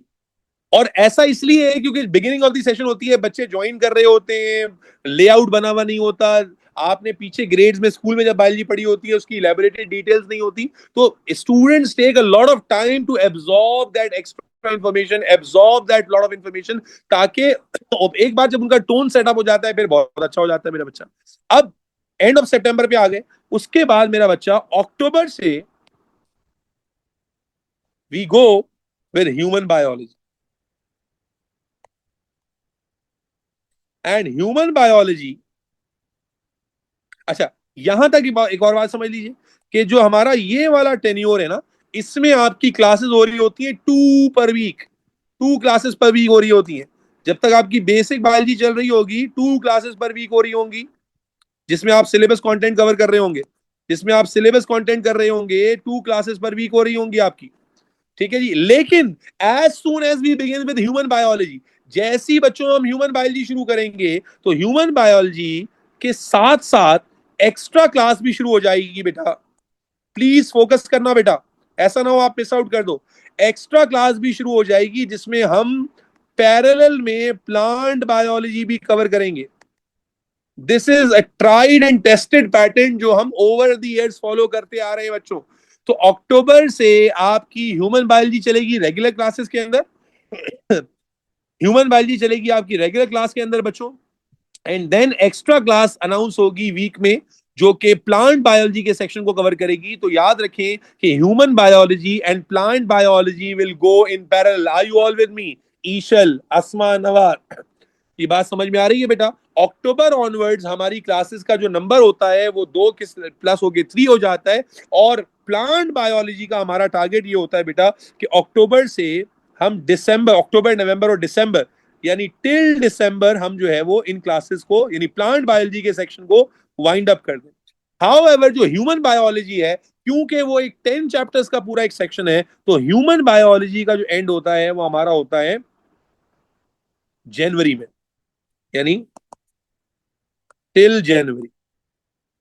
And then we comes to the last part of our syllabus in February, which is miscellaneous biology.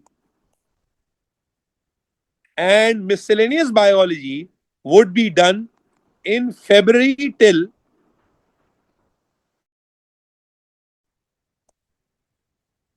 15th of March. This is the timeline of our syllabus बच्चों। This is the timeline of our syllabus. In syllabus को करते हुए complete elaborated discussion along with the topical past paper practice, along with test, along with grand test, ये सारी चीजें इस timeline में covered होती हैं। And once we are done with this part बच्चों, then The rest of the time is purely for the yearly past paper practice. आप देखिए सेकेंड हाफ ऑफ द मार्च है आपके पास, उसके बाद आपके पास पूरा अप्रैल होगा, फिर आपका थ्योरी का पेपर मई में होता है, लेकिन उसके बाद एमसीक्यू पेपर आपका जून में जाकर हो रहा होता है. And through out all this period you will be having your pass paper classes. आपकी पास पेपर क्लासेस कंडक्ट हो रही होंगी, ईयरली पास पेपर की क्लासेस कंडक्ट हो रही होंगी, और जहां पर जो कुछ आपने बेटा पूरे सेशन में किया हुआ होगा, ऐसा तो नहीं ना कि प्रैक्टिस नहीं की होगी, थ्रू आउट दी सेशन आपने टेस्ट भी दिए होंगे, थ्रू आउट दी सेशन आपने वर्कशीट भी की होंगी. तो 1.5 month exclusive practice of the yearly pass papers, ये आपको इतना नेक्स्ट लेवल कॉन्फिडेंस पे लेके जाता है जिसकी कोई हद नहीं है, कोई इंतहा नहीं है. एंड इंशाल्लाह मार्क माय वर्ड, जैसा कि मैंने शुरू में स्टूडेंट फीडबैक शो किया, जब आप पेपर देने जाओगे, जब आप पेपर दे कर आओगे, इंशाल्लाह ताला, जैसे इन बच्चों ने मैसेजेस करके बताया कि they excel in their paper, they were the most confident one in the paper, आप भी इंशाल्लाह उसी कैटेगरी में आ जाओगे. अब इसमें दरमियान में एक बात रह गई, सर एटीपी कहां गया? तो बेटा एटीपी को कवर करने का हमारा पैटर्न थोड़ा सा बिल्कुल यूनिक है, डिफरेंट है. Let me tell you that pattern as well.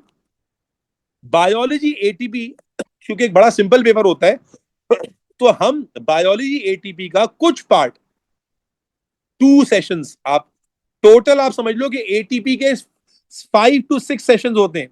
ATP के टोटल 5 to 6 सेशंस होते हैं जिसमें टोटल एटीपी कवर हो जाता है. बायोलॉजी की बात कर रहा हूं मैं. तो उसके उसमें 2 सेशंस जो हैं ये एंड ऑफ दिसंबर में होंगे, जिसके बाद आप एटीपी में से कुछ कंटेंट करने के काबिल हो जाओगे. आप एटीपी के कुछ क्वेश्चंस करने के, एटीपी हम बहुत डिफरेंट तरीके से करते हैं, रादर देन मिक्स और मर्ज करने नहीं. एटीपी का एटीपी के लिए बेटा आपको पता होगा कि this is your ATP class, आपको पता होगा कि ये जो कंटेंट सर पढ़ा रहे हैं this is the content related to ATP. ठीक है, तो 2 सेशंस हमारे एटीपी के ऑलमोस्ट एंड ऑफ दिसंबर में होंगे, और उसके बाद फिर जो आपका सेकेंड हाफ ऑफ मार्च है उसमें आपका रिमेनिंग एटीपी कवर होगा. बेटा एटीपी के बारे में बिल्कुल भी परेशान होने की जरूरत नहीं है, it's the most simple and easiest paper. ठीक है, second of half of March में आपका रिमेनिंग एटीपी आपको कवर करा दिया जाएगा.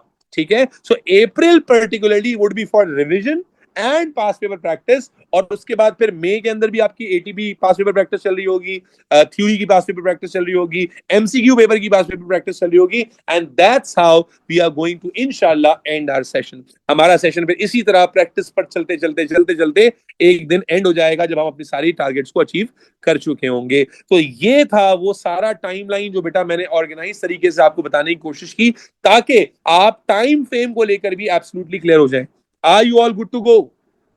यहां तक सारी बातें जो मैंने आपके साथ की हैं डे 1 पे. देखो ये ओरिएंटेशन, बहुत सारे बच्चे कहते हैं सर पढ़ा रहे ही नहीं कुछ.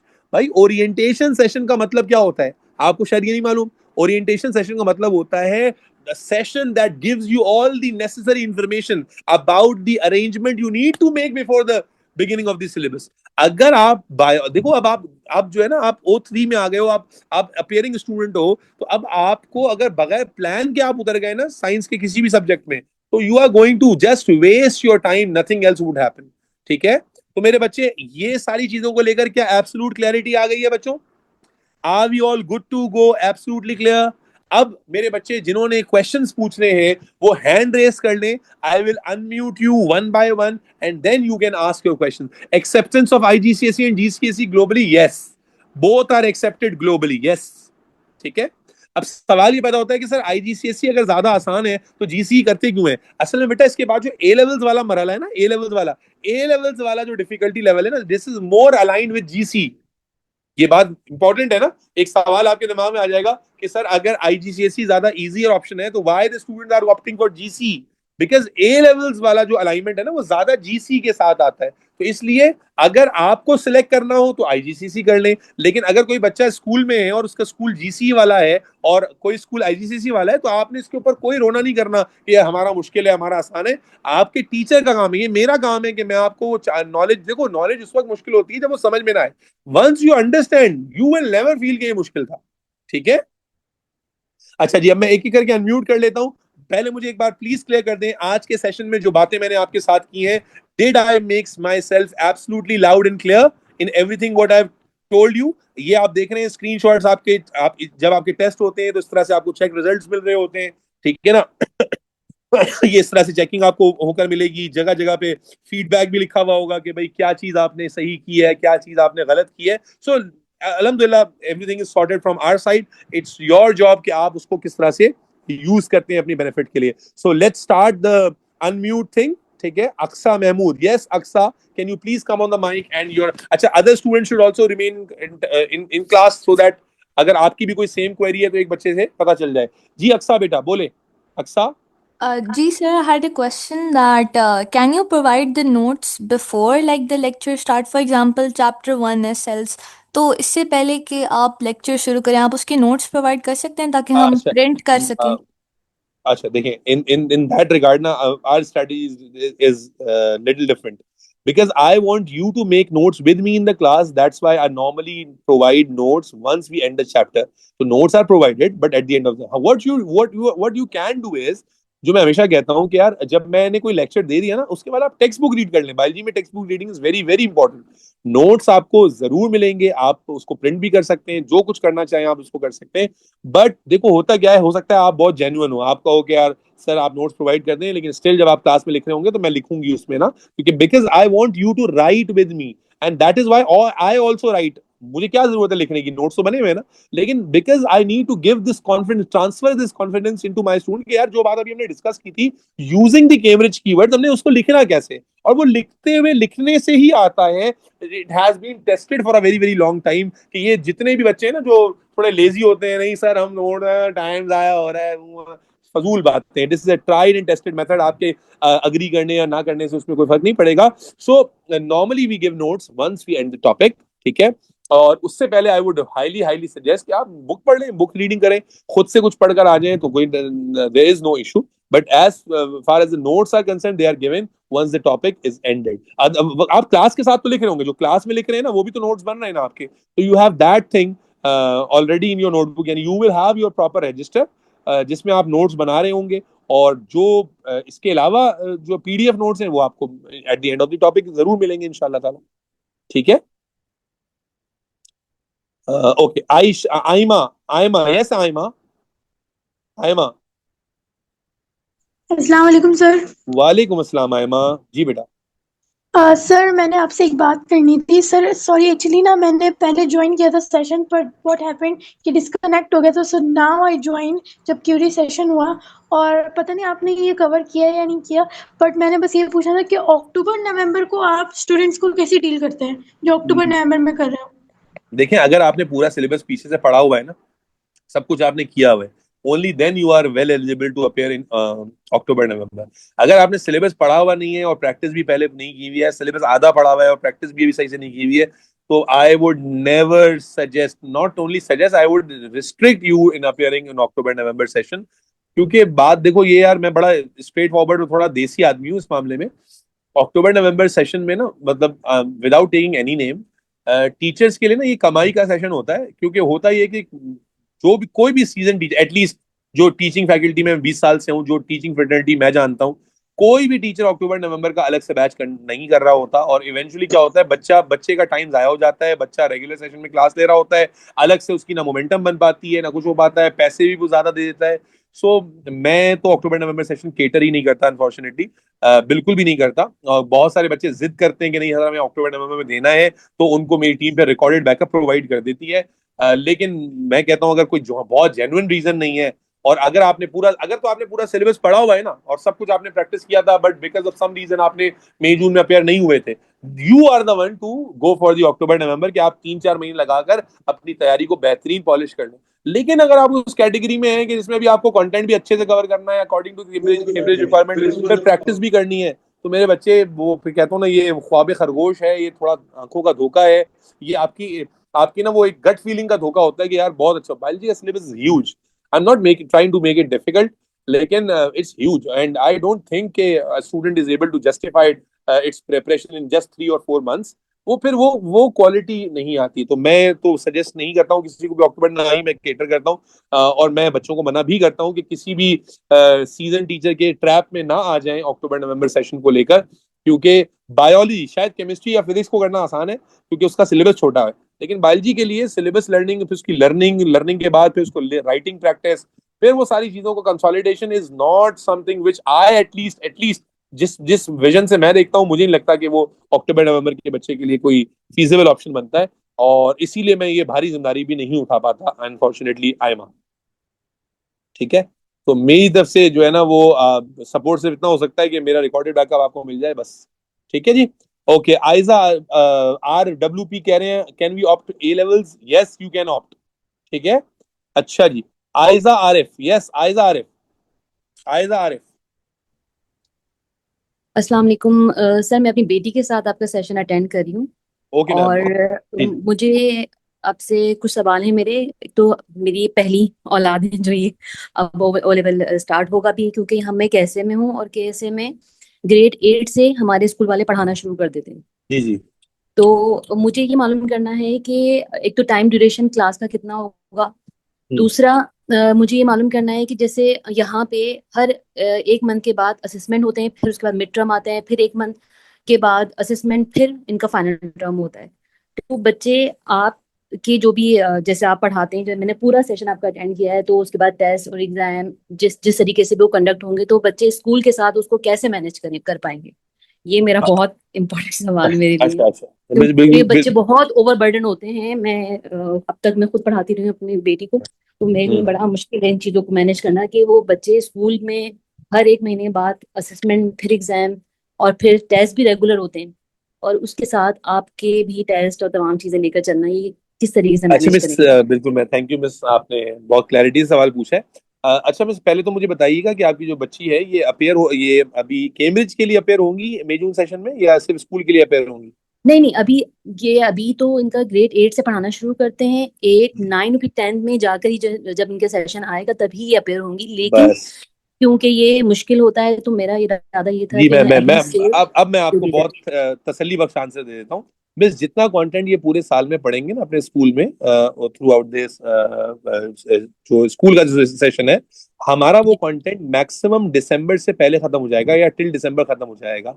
तो towards this second half of the session तो मैं सजेस्ट करूंगा कि आप मेरा सेशन डिसकंटिन्यू करा लीजिएगा, क्योंकि देखें जो स्कूल के साथ ये कंटेंट कर रहे होंगे, टेस्ट भी स्कूल में उसी कंटेंट का हो रहा होगा। तो बिल्कुल। हमारा लाइनअप है वो इस तरह से बना हुआ है कि अगर कोई बच्चा अपियरिंग नहीं है तो दिसंबर तक ही उसका वो सारा कंटेंट पूरा हो जाएगा, बल्कि शायद थोड़ा ज्यादा ही हो जाए, जो उसने स्कूल में 2 साल में पढ़ना है, और वो भी उस लेवल पर हो जाए जिस लेवल पे कैम्ब्रिज की रिक्वायरमेंट है। तो थोड़ा सा डिफिकल्टी, क्योंकि जाहिर दो दो कश्तियों में तुम इस पाँव डाल रहे हैं ना, स्कूल के साथ अगर कोई ट्यूशन आता है तो इवेंचुअली अच्छा दीज आर ग्रुप क्लास, एक तो होता है कि प्राइवेट ट्यूटर हो जो उसी चीज को रीइंफोर्स कर रहा हो, तो वहां पर शायद ये होता है कि स्कूल में पढ़ा हुआ है, अब वही बात टीचर आकर अपने वर्ड्स में बता दे और बच्चे के लिए वो रीइंफोर्समेंट हो जाए। एक तो ये पैटर्न होता है। अगर आपको लगता है कि ये पैटर्न आपके लिए बच्चे के लिए कंफर्टेबल होगा तो आप इसके लिए भी जा सकते हैं। हाउ एवर जो ग्रुप क्लासेस होती हैं, और खासतौर पर अगर आपका बच्चा अभी अपेयरिंग नहीं है लेकिन उन बच्चों के साथ वो क्लासेस ले रहा है जिन्होंने आगे जाके अपेयर होना है, उस लेवल ऑफ नॉलेज को अक्वायर कर रहा है जो लेवल ऑफ नॉलेज कैम्ब्रिज की रिक्वायरमेंट है, तो इवेंचुअली जो टॉपिक स्कूल में अभी वो पढ़ रहा है और उससे अगर उस लेवल पे जाके क्लिक नहीं कर रहा और यहाँ ट्यूशन क्लासेस में वो अंडरस्टैंड कर पा रहा है और कर कर वहां उस लेवल को अप्रोच कर रहा है, तो आने वाले सालों में उसके लिए चीजें बहुत आसान हो जाएंगी, जो आप खुद भी देखेंगी इंशाल्लाह ताला। मीनवाइल रह गया कि क्लासेस अटेंड करना और उसके साथ टेस्ट देना कितना मुश्किल होगा, तो मिस बायोलॉजी, एटलीस्ट बायोलॉजी के लिए मैं आपको ये कह सकता हूँ कि बच्चे के लिए मैनेज करना कोई बहुत ज्यादा मुश्किल नहीं होता, क्योंकि सिलेबस कंटेंट बड़ा है, मैं थोड़ा डरा भी दिया है, तो पेरेंट को एक कंसर्न जरूर हो जाता है कि कैसे होगा, अभी हर टॉपिक के बाद टेस्ट आएगा तो बच्चा कैसे करेगा। टेस्ट भी हफ्तों पहले अनाउंस हुआ होता है, टॉपिक बार बार पढ़ा हुआ होता है, स्कूल में ही पढ़ा होता है, तो it is just kind of repetition. बल्कि स्कूल में इन्होंने ऑलरेडी चीजें 8th ग्रेड में पढ़ी होंगी, तो अभी जब मैं स्टार्ट करूंगा तो वो चीजें इनको रिकॉल होना शुरू हो जाएंगी, फिर उसमें एडेड अप नॉलेज आएगी। अगर आपको किसी पॉइंट पर ऐसा लगे कि उसके लिए ओवर बर्डनाइज हो रहा है वो, तो आई वुड हाईली सजेस्ट कि फिर आप मेरा सेशन डिसकंटिन्यू कीजिएगा, क्योंकि देखिए मेरा प्रोडक्ट तो एट द एंड क्या होगा कि बच्चा कैम्ब्रिज के लिए तैयार हो जाए और उसमें उसके अंदर अच्छे से अच्छा स्कोर करें, तो उसमें डिफिकल्टी लेवल को मैं कम नहीं कर पाऊंगा किसी भी टॉपिक में, बिकॉज मुझे ये अपने बच्चे के लिए कॉन्फिडेंस चाहिए कि जब वो किसी एग्जाम क्वेश्चन को देखे तो उसे वो अच्छे से आता हो, इररिस्पेक्टिव कि वो सिचुएशनल क्वेश्चन है, वो कभी नया सवाल है, पुराना सवाल है, रिपीटेड क्वेश्चन है, वॉट एवर इट इज। तो अगर आपको कहीं पर लगे कि वो ओवर बर्डनाइज हो रहा है, वैसे आपको ऐसा नहीं लगेगा, बिकॉज हम बेसिक बायोलॉजी से स्टार्ट करते हैं। होता क्या है कि बहुत सारी जगहों पर जब ट्यूशन क्लासेस स्टार्ट होती हैं तो ये initial part of the syllabus है ना, टीचर यहाँ से स्टार्ट नहीं करते बल्कि वो second half of the syllabus से स्टार्ट करते हैं। तो वो तमाम बच्चे जो कि 9th ग्रेड या 10th ग्रेड वाले बच्चे, उनके तो वो ऊपर से ही निकल जाता है सारा। तो फिर वो इंप्रेशन ये ले लेते हैं कि भाई सिलेबस ही हमारा बड़ा मुश्किल है, और रीजन ये होता है कि बेसिक से उन्होंने नहीं पढ़ा होता। तो ओवर बर्डनाइज वाली जो बात है, वो शुरू के जितने भी टॉपिक्स हैं, जो मैंने आपको 6 चैप्टर्स की आपने लिस्ट देखी, बहुत ही जी आसान नॉलेज वाले चैप्टर्स हैं। ओवर बर्डनाइजेशन होनी नहीं चाहिए। यूजुअली बहुत सारे बच्चे हैं केसी के जो सालों से 2-2 साल में सिलेबस पढ़ रहे हैं मेरे साथ, एंड मैं उनको कहता हूँ दिसंबर के बाद ना पढ़े, लेकिन वो फिर भी पढ़ते रहते हैं, पता नहीं क्यों। उनको दिल नहीं भरता, उनका क्या होता है रीजन। लेकिन बहरहाल अगर आपको कहीं पर भी ऐसा फील हो कि ओवर बर्डनाइज हो रहा है मामला, तो फिर लाजमी तौर पर आप उस सेशन को बिल्कुल इररिस्पेक्टिव कुछ भी सोचे बगैर, या तो फिर आप प्राइवेट ट्यूटर वाले ऑप्शन पे चले जाइए, या तो फिर जो है ना आप उस बच्चे को डिसकंटिन्यू करा लीजिएगा, बिकॉज ओवर बर्डनाइज नहीं होना है बच्चे ने। हाँ, लेकिन हमें इस बात का भी ख्याल रखना है कि एक चीज है मिस ओवर बर्डनाइज होना, और एक है learning how to manage your subjects and time. तो वो टाइम यस मैनेजमेंट भी मुश्किल है ना, ये भी बच्चे को वो जो कैम्ब्रिज सिस्टम में आकर जो इतना स्ट्रेस है ना, वो सिर्फ इस बात का नहीं है कि पढ़ाई का कंटेंट बहुत मुश्किल है, बल्कि ये भी हमारा बच्चा ट्रेंड होगा अपनी डिसिप्लिन को लेकर कि भाई क्लासेस को, सब्जेक्ट्स को, टॉपिक्स को, टेस्ट को, चीजों को पैरेलल कैसे मैनेज करना है, along with the management of your extracurriculars and family time, blah blah blah. तो मैं बहुत ज्यादा स्ट्रेस नहीं करता हूँ। शायद ओरिएंटेशन में लग रहा होगा आपको कि शायद मैं बहुत ज्यादा कोई बर्डनाइज कर दूंगा बच्चे को, ऐसा नहीं होगा। और अगर आपको ऐसा लगे तो you can directly reach out to me कि इस चीज में इशू आ रहा है, इंशाल्लाह हम इंडिविजुअली उस चीज को थोड़ा सा डाइल्यूट कर लेंगे। और अगर फिर भी लग रहा हो कि बच्चे की कैपेसिटी ऐसी है कि उसको बहुत टाइम लग रहा है चीजों को एब्जॉर्ब करने में, तो फिर इस सेशन के लिए group classes are not the classes for your kid. Okay. अच्छा, मुझे सिर्फ एक सवाल और मेरे जहन में आ रहा था कि क्या ये पॉसिबल है कि इस साल नहीं, नेक्स्ट ईयर फिर मैं एनरोल करवाऊं, क्योंकि वो फिर ये वाला जो अभी इस साल स्कूल में जो पढ़ाया जाएगा फिर वो आपसे रिवाइज हो जाएगा, रिवीजन हो जाएगा, तो उसके लिए आसानी हो जाएगी फिर। असल में मिस ये ऐसा किया जा सकता है, लेकिन असल में होता क्या है कि जो जनरली मैंने ऑब्जर्व किया है कि अगर कोई, मुझे ये मालूम है कि अगर एक बच्चे ने कोई टॉपिक यहाँ पढ़ा हुआ होगा ना, और जब वो टॉपिक वो स्कूल में पढ़ रहा होगा बाद में, तो उसका कॉन्फिडेंस बड़ा डिफरेंट टाइप का होता है। स्कूल में क्या होता है, फिजिकल एनवायरनमेंट में बच्चा बैठा होगा ना, ये फीलिंग बहुत कम बच्चों को आती है कि उन्होंने कोई टॉपिक बहुत ही कमांड के लेवल पे जाके पढ़ा हो, और फिर स्कूल का टीचर जब वो टॉपिक पढ़ा रहा होता है ना, तो दे इंजॉय एट मोस्ट, कि वो कहते हैं कि यार ये तो मजा ही आ गया। क्योंकि अभी तक क्या होता है कि जब वो कोई टॉपिक पढ़ रहे होते हैं तो वो पहली दफा पढ़ रहे होते हैं, वो टीचर को यूं करके सुन रहे होते हैं, they have never experience the flavour of having the knowledge at the command level and then getting into the class with that knowledge. और फिर जब टीचर कोई भी सवाल करता है, बच्चे का हाथ ऑटोमेटिकली उठ जाता है, तो वो भी उनके लिए एक बड़ा कॉन्फिडेंस बूस्टर साबित होता है। सो जी इनिशियली कुछ आपको ना फ्यू वीक्स में अंदाजा हो जाएगा। मेरा मशवरा ये जरूर। होगा कि आप एक मंथ में बच्चे को ऑब्जर्व करें, क्लासेस को भी ऑब्जर्व करें, और उसका बेनिफिट अगर उसको हो रहा है तो कंटिन्यू कर लें, नहीं हो रहा तो इंशाल्लाह ताला जिंदगी रही तो अगले साल में करेंगे इंशाल्लाह। अभी तो फिलहाल जुलाई अगस्त इनका फ्री है, तो मेरा यही इरादा था हाँ, कि जुलाई जुलाई अगस्त, अगस्त में। बिल्कुल। ये जुलाई अगस्त के बाद जब स्कूल में जाएंगे ना, तो फिर आपको खुद आपके बच्चा, मैं स्टूडेंट की बात समझता हूँ कि अगर बच्चे को क्लास में हर जवाब आता हो तो उसका कॉन्फिडेंस ही अलग लेवल पे चला जाता है। फिर वो हमें आके क्लास में बता रहा होता है कि वो मिस ने सवाल किया था या सर ने सवाल किया था और किसी को नहीं आ रहा था, मुझे आ रहा था। तो ये जो कॉन्फिडेंस है ना मिस, ये बहुत वैल्यूएबल कॉन्फिडेंस है जो हमारे बच्चे को इस लेवल पे चाहिए होता है, ताकि वो आगे इस कॉन्फिडेंस को कैरी करे अपने फ्यूचर में। एग्जैक्टली। थैंक यू ठीक है, sir. Thank you. Okay, next question by Aliya Batool. अच्छा जी, जी आलिया बतूल। Assalamu alaikum, sir. वालेकुम अस्सलाम वरहमतुल्लाह। Sir, I'm a private student, and can you please mention the name of the books we are going to study with you? Name of the groups, I don't Name get of it. the books, sir. Oh, name of the book. Okay, मेरे बच्चे biology के लिए जो Cambridge की तरफ से recommended book है ना, अभी तो वो एक ही चल रही है, and that is O levels biology और IGCSE biology by Hodder's publication. तो आप जाओगे कहीं पर भी, किसी मार्केट में सॉफ्ट कॉपी भी मिल जाएगी। मैं सर मैं वही भी वाली बुक है जिसके ऊपर फ्रॉक बना हुआ है। हाँ जी, वही वाली बुक है। ठीक है, वही वाली। अच्छा, और सर क्लास की ड्यूरेशन क्या होगी? देखो, क्लास की ड्यूरेशन जो होती है ना, जो हमारी एक्सटेंडेड क्लास होती है, तो बता दिया जाता है कि ये एक्सटेंडेड क्लास है। जैसे प्लांट बायोलॉजी की होती है तो वो तो 1 hour 30 minutes या 1 hour 45 minutes तक चली जाती है, कभी कभी 2 hours तक चली जाती है। बट जो रेगुलर क्लासेस होती हैं, ये 1 hour to 1 hour 15 minutes की होती है बेटा। सर तो आपने अभी मेंशन किया था कि 1 वीक में 2 क्लासेज होंगी, तो रेगुलर क्लासेज का क्या आप कह रहे थे? जी, रेगुलर क्लासेस जो हैं वो 2 क्लासेस होंगी, और इसके अलावा जब हमारा प्लांट बायोलॉजी का सेक्शन स्टार्ट होगा तो उसके लिए एक तीसरी क्लास अलग से होगी। ठीक है सर। ठीक है, yes sir. Okay okay. Mohammad Umar, yes Mohammad Umar. अस्सलाम वालेकुम व रहमतुल्लाहि वालेकुम अस्सलाम व रहमतुल्लाह। कैफ हालक या शेख? अल्हम्दुलिल्लाह ज़ैन तय्यब एंत बखैर।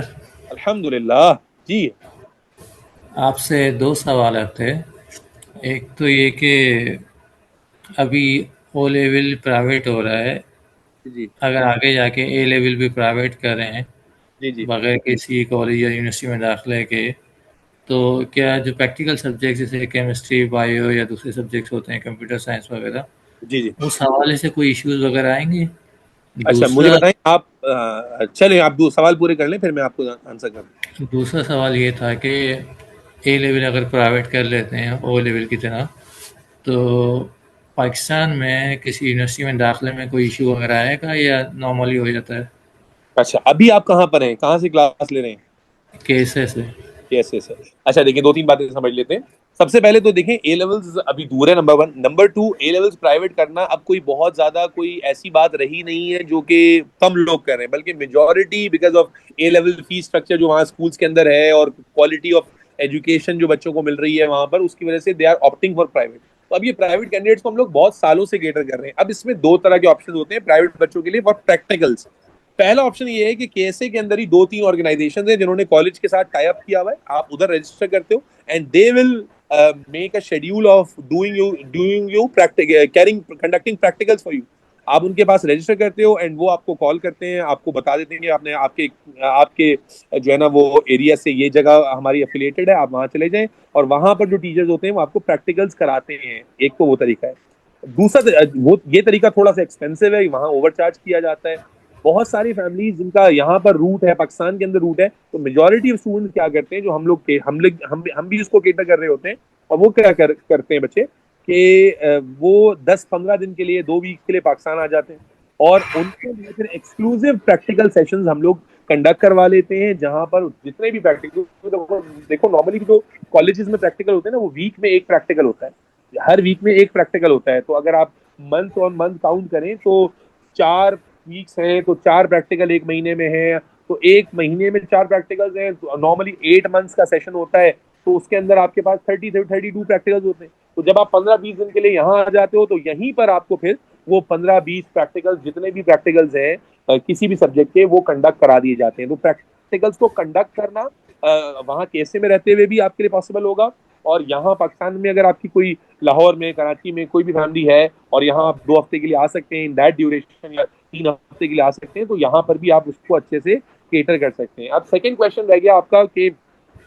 क्या यूनिवर्सिटी एडमिशन टाइम पे कोई इशू होगा? तो बिल्कुल भी कोई इशू नहीं होता। ए लेवल्स चाहे आपने प्राइवेटली किया हो, चाहे आपने रेगुलर स्कूल से किया हो, कोई इशू पाकिस्तान में तो बल्कि कोई इशू नहीं है। अगर आप बाहर अप्लाई कर रहे होते हैं तो वो आपको इंस्टीट्यूट का रिकमेंडेशन लेटर मांगते हैं, तो वहां तो अब तो जो कैम्ब्रिज सर्टिफाइड टीचर्स हैं वो रिकमेंडेशन लेटर लिख देते हैं, दैट इज इक्वली एक्सेप्टेबल।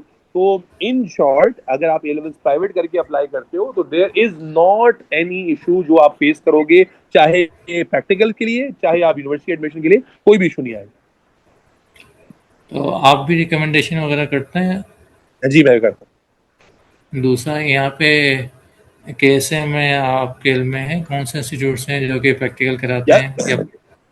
जी जी, मैं अपने केएसए के स्टूडेंट से ही पूछ के दो तीन नाम आपको कंफर्म कर दूंगा। हमेशा ही वो मुझे नाम बताते हैं, हमेशा ही मैं नाम भूल जाता हूँ, बट चूंकि हर साल बच्चे कर रहे होते हैं ना, तो मैं अपने ही ए लेवल के किसी केएसए वाले स्टूडेंट से इंशाल्लाह नाम कंफर्म करके आपको बता दूंगा, कोई इशू नहीं है। लेकिन कराची में आप तो कराते हैं। कराची में अगर आप कराची आएंगे तो हम आपको खुद ही पर्सनली जाती तौर पे खुद केटर कर लेंगे। अच्छा, बहुत बहुत शुक्रिया आप, थैंक जज़ाकल्लाह यू, खैर। Thank you. Okay, next question, anybody else who is left? Fatima, yes Fatima. अस्सलाम वालेकुम सर। वालेकुम अस्सलाम। सर मैंने पूछना था, आपने कहा था हर टॉपिक के बाद लाइक असेसमेंट होगा लाइक टेस्ट की तरह, तो वो असेसमेंट के अलावा आप टॉपिकल्स करवा रहे होते हैं या उस असेसमेंट में भी नहीं टॉपिकल्स होंगे? नहीं नहीं बेटा, ये जो आपने देखा ना वर्कशीट्स मैंने लिखा था, तो जो वर्कशीट्स हैं वो बेसिकली टॉपिकली कंपाइल्ड पास पेपर्स ही हैं। तो जब आप हर टॉपिक के एंड पर मेरे साथ वर्कशीट के क्वेश्चंस करेंगे, ये जो आप 10 to 15 एमसीक्यूज की बात कर रहे हैं, जो थ्योरी क्वेश्चंस की बात कर रहे हैं, ये पास पेपर क्वेश्चंस ही हैं, ये पास पेपर क्वेश्चंस ही हैं। और उसके बाद इसी का कुछ पार्ट आपको खुद से करने के लिए भी दिया जाएगा, ताकि आप खुद भी तो करना सीखें, ठीक है ना? तो वो होमवर्क के नाम कैटेगरी में आ जाएगा। तो हम एक एक चैप्टर को टॉपिकली ही कवर कर रहे होंगे। जब वर्कशीट आपको आपके साथ शेयर की जाएंगी तो आपको अंदाजा हो जाएगा कि एक एक चैप्टर की जो वर्कशीट है वो बड़ी इलेबोरेटेड वर्कशीट है, that contains all the questions that has come in the past papers of from that topic. तो बहुत अच्छे से कवरेज हो जाएगी, कोई परेशानी की बात नहीं है। हेलो फातिमा, कहाँ चली गई? Is that clear Fatima? जी सालेहा, सालेहा मेहदी। अस्सलाम वालेकुम सर। वालेकुम अस्सलाम जी सालेहा। सर मैंने आपसे ये पूछना था कि आपकी जो डीएनए एकेडमी की क्लासेस होंगी ऑनलाइन, उनकी टाइमिंग्स और डेज कंफर्म हुए हैं? असल में देखो बेटा, टाइमिंग जो, चूंकि हम लोग जो है ना बीइंग अ टीचर एक नहीं बल्कि मल्टीपल जगहों पर अफिलिएटेड होते हैं। ऑनलाइन बैचेस भी एक नहीं होते, मल्टीपल बैचेस होते हैं। और फिर I teach both chemistry and biology, तो मेरे सब्जेक्ट भी ज्यादा होने की वजह से, और तो इसलिए टाइमिंग जो है ना थोड़ा सा हमें टाइम लगता है कंफर्म करने में। टेंटेटिवली मैं बता देता हूँ आपको, टेंटेटिवली टाइम डे या is yet to be confirm, but timing usually जो है ना 8 बजे की होती है, 8 ऑनवर्ड्स क्लास होती है ऑनलाइन बैच की। एंड ओवर द इयर्स जो हो रही है, इस साल जो है वो टाइमिंग यूजुअली 8 बजे के आसपास ही रहेगी। डेज भी टेंटेटिवली अगर मैं तुम्हें बताऊं तो ट्यूसडे थर्सडे में हो सकता है और थर्सडे फ्राइडे में हो सकता है। ट्यूसडे थर्सडे या थर्सडे फ्राइडे इस तरह से होगा। Okay sir, thank you. ठीक है, everything would be confirm before hand. Classes regular होने से पहले हर चीज कंफर्म हो जाएगी आप। ओके जी, वली भी कुछ पूछना चाह रहे हैं जी? वली, वली साजिद। अस्सलाम वालेकुम सर। वालेकुम अस्सलाम। जी बेटा। अच्छा sir, I wanted to ask should I buy any kind of books other than your resources or just be relying on you solely? अच्छा देखो, टेक्स्ट बुक अगर आप रख लेते हो, बल्कि अब तो उसकी भी सॉफ्ट कॉपी आपको इंटरनेट पे डाउनलोड, नहीं तो जब आपका व्हाट्सएप ग्रुप बन जाएगा तो मैं खुद भी शेयर कर दूंगा। तो अगर इन दैट पर्टिकुलर रिगार्ड अगर आप पूछ रहे हो तो सब कुछ रिसोर्स आपको मिल जाएगा, including your text book. Otherwise अगर हार्ड कॉपी बाय करनी है तो टेक्स्ट बुक की बाय कर लो, उसके अलावा तुम्हें जरूरत नहीं पड़ेगी किसी भी चीज के लिए, क्योंकि जो वर्कशीट्स आपको दी जाएंगी वो ऑलरेडी बड़ी एक्सटेंडेड वर्कशीट्स हैं। फिर उसके अलावा फिर एंड में अर्ली पास पेपर्स हैं, वो अर्ली पास पेपर्स आपको खरीदने पड़ेंगे अपने पास जहां भी आप रहते हैं। तो अदरवाइज तो रिसोर्स को लेकर आपको कोई प्रॉब्लम नहीं होगा बिल्कुल भी। ज्यादातर रिसोर्सेज आपको जो सॉफ्ट कॉपी मिलेंगी वो आप अपने एंड पे प्रिंट आउट कर लोगे। अगर आप उसको आपको उसका प्रिंटेड वर्जन चाहिए होगा तो वो मेरी टीम फिर आपको डिलीवर करा देगी। तो यही वर्जन होता है, अलग से आपको कोई एक्स्ट्रा एक्स्ट्रा रिसोर्सेज की जरूरत नहीं पड़ेगी। बायोलॉजी इज ऑलरेडी टू लेंदी। अगर आप Yeah. इसमें मल्टीपल, हमारी रिसोर्स ऑलरेडी बड़ी लेंदी है, उस रिसोर्स को छोड़कर या उस रिसोर्स को आधा करके और बाकी रिसोर्स, मतलब वो कहते हैं ना इधर भी पाँव फंसा लिया उधर भी पाँव फंसा लिया, तो फिर वो कुछ भी अच्छे से नहीं हो पाएगा। तो इट इज नॉट सजेस्टेड। मैं किसी को रोकता नहीं हूँ, बट इवेंचुअली अगर आप कहें कि रिक्वायर्ड है तो no, not not at all, absolutely not. अच्छा, okay, thank you sir. You welcome. Yes, ये बच्चा कौन है भाई? आईफोन के नाम से कौन बच्चा आया हुआ है? यस, ये एक हैंड रेज हुआ हुआ है आईफोन के नाम से। भाई कौन है बच्चा, बच्चा बच्ची ये कौन है? आ जाओ माइक पर जल्दी से। हेलो, ये बच्चे नहीं आ रही जी। मिनाम, मिनाम की बारी आ गई जी। Minam, hello, do you have you Minam? Minam, I am waiting for your question बेटा, please speak up on the mic. Hello Minam. सलाम वालेकुम सर। सर माइक काम नहीं कर रहा, वालेकुम सॉरी। अस्सलाम जी बेटा। सर मेरा क्वेश्चन ये था कि आप क्या क्लास के दौरान नोट्स बनाते हैं या पहले से कंपाइल्ड हुए नोट्स से आप नहीं नहीं, टीचिंग क्लास करते के हैं? अंदर नोट्स हम लिखेंगे और वही कंपाइलेशन आपको मिलेगी भी। नहीं, अगर आप ये कहना चाह रहे हो कि सर आप एक पहले से बने हुए नोट्स हैं तो वो भी आपको मिल जाएंगे, लेकिन उसके बावजूद भी क्लास में हर एक कॉन्सेप्ट को इंडिविजुअली लिखना ये मैंडेटरी होगा। मैं भी लिखूंगा, आप भी लिखेंगे, तो इसलिए नोट्स आपको लिखने भी सीखने हैं और नोट्स आपको मिलेंगे। अब जो नोट्स आपको मिलेंगे वो दोनों तरह के होंगे। आपको जो बने हुए नोट्स हैं वो भी मिल जाएंगे, और सेकेंडली जो आप बना रहे होंगे जब वो भी चैप्टर कंप्लीट होगा तो वो पीडीएफ भी अपलोड कर दी जाएगी। ठीक है, रिसोर्सेज जितनी भी तरह की होंगी ना, नोट्स के अलावा भी बहुत सारी समराइज रिसोर्सेज, वो सब भी आपको मिलेंगे। आप रिसोर्सेज में आपको ज्यादा लगेगा, कम कुछ भी नहीं लगेगा। ये आईफोन वाली आईडी दोबारा एक्टिव हो गई जी भाई, आईफोन। यस, आपने दोबारा हैंड रेज किया बेटा। आई am waiting for your question.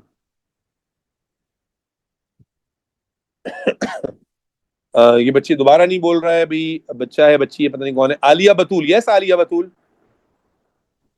Sir would you prefer IGCSE और जीसीएसई? देखो अगर आपने खुद चूज करना है तो you can choose IGCSE, that is smart choice. अगर आपने खुद चूज नहीं करना है, आप ऑलरेडी स्कूल में पढ़ रहे हो, तो गो फॉर जी। फिर वो आपके हाथ में ही नहीं है, आप जीसी करो या आईजीसीसी करो, तो आपके हाथ में नहीं है। यानी दोनों में से ऐसा नहीं है कि आपको एक चूज करने का कोई बहुत बड़ा बेनिफिट मिल जाएगा, बट अगर चॉइस है तो go for IGCSE, and that there is some reason why school are opting. जहां स्कूल्स के पास ज्यादा क्राउड है ना, वो आईजीसीएसई ऑप्ट करते हैं, बिकॉज इन जनरल हमें देखने में आता है कि वहाँ रिजल्ट्स जो है ना वो ज्यादा बेहतर आ रहे हैं, अगर आप थोड़े से कम स्मार्ट भी हैं तो अगर आपके पास चॉइस है, go for IGCS. Anything else? Anything else बच्चों? Sir I am a private student so हाँ तो फिर आईजीसीसी कर लो। अगर आप प्राइवेट हो फिर आईजी, जब आप रजिस्ट्रेशन का टाइम होगा तो आईजीसीसी में रजिस्टर कर लेना, ठीक है? सर बाकी जब सारे पेपर में तो यही फॉलो होगा? सब में होगा बेटा, सब में, बिल्कुल सब में यही होगा।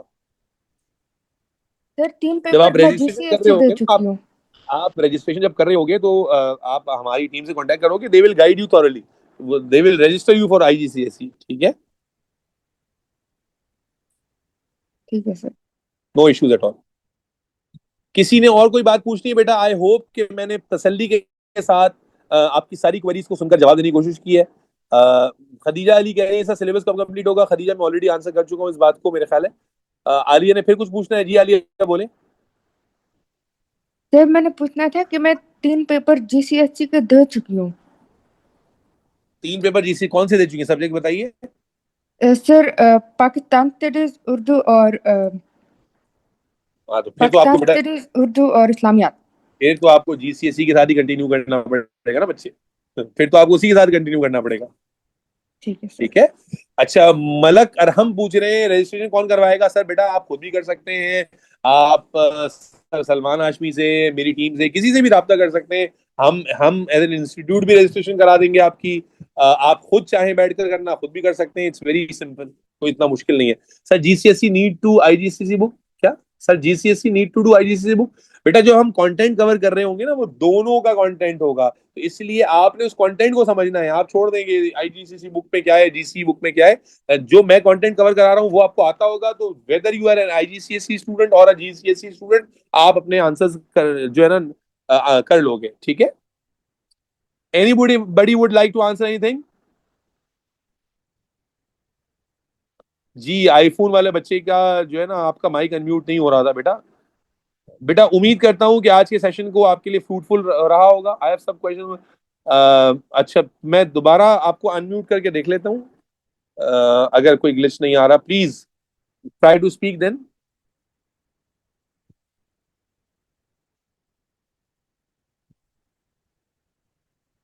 अच्छा जी RWP पूछ रहे हैं कि other than timings what are the core differences? देखो minute differences in the learning objectives है ना, अब वो डिफरेंसेस आप याद तो कर नहीं सकते, तो मैं आपको टॉपिक के साथ ही बता रहा हूँ, वो आपकी हेडेक है भी नहीं। Do you start from the really basic? जी बेटा Ayesha we start with very basic. देखो मैंने आपको कहा तो बेसिक बायोलॉजी से स्टार्ट करें। इट इज इररेलेवेंट कि आपने पहले क्या पढ़ा हुआ है, आपने पहले कुछ भी नहीं पढ़ा हुआ, that is fine, that is absolutely fine, because we are going to start with the very basics of biology. मैंने तो नाम ही दिया बेसिक बायोलॉजी का, so we are going to begin with from very very very first basic concept of biology, ठीक है? Ayesha Rashid, that is answer for you, ठीक है? Any other question anybody? I hope कि मैंने कोशिश की ज्यादा से ज्यादा आपको आपकी क्वेरीज को क्लियर करूं और आपके माइंड को क्लियर करूं, आपको एक क्लियर कट स्ट्रेटजी और रोड मैप प्रोवाइड करूं फॉर द अपकमिंग सेशन इंशाल्लाह ताला। और उम्मीद करता हूं कि आपके लिए बहुत ज्यादा फ्रूटफुल रहा होगा, क्लैरिटी आपको मिली होगी चीजों को लेकर, ठीक है जी? मुझे अपनी दुआ में याद रखें, इंशाल्लाह I will see you again in my regular session, ठीक है?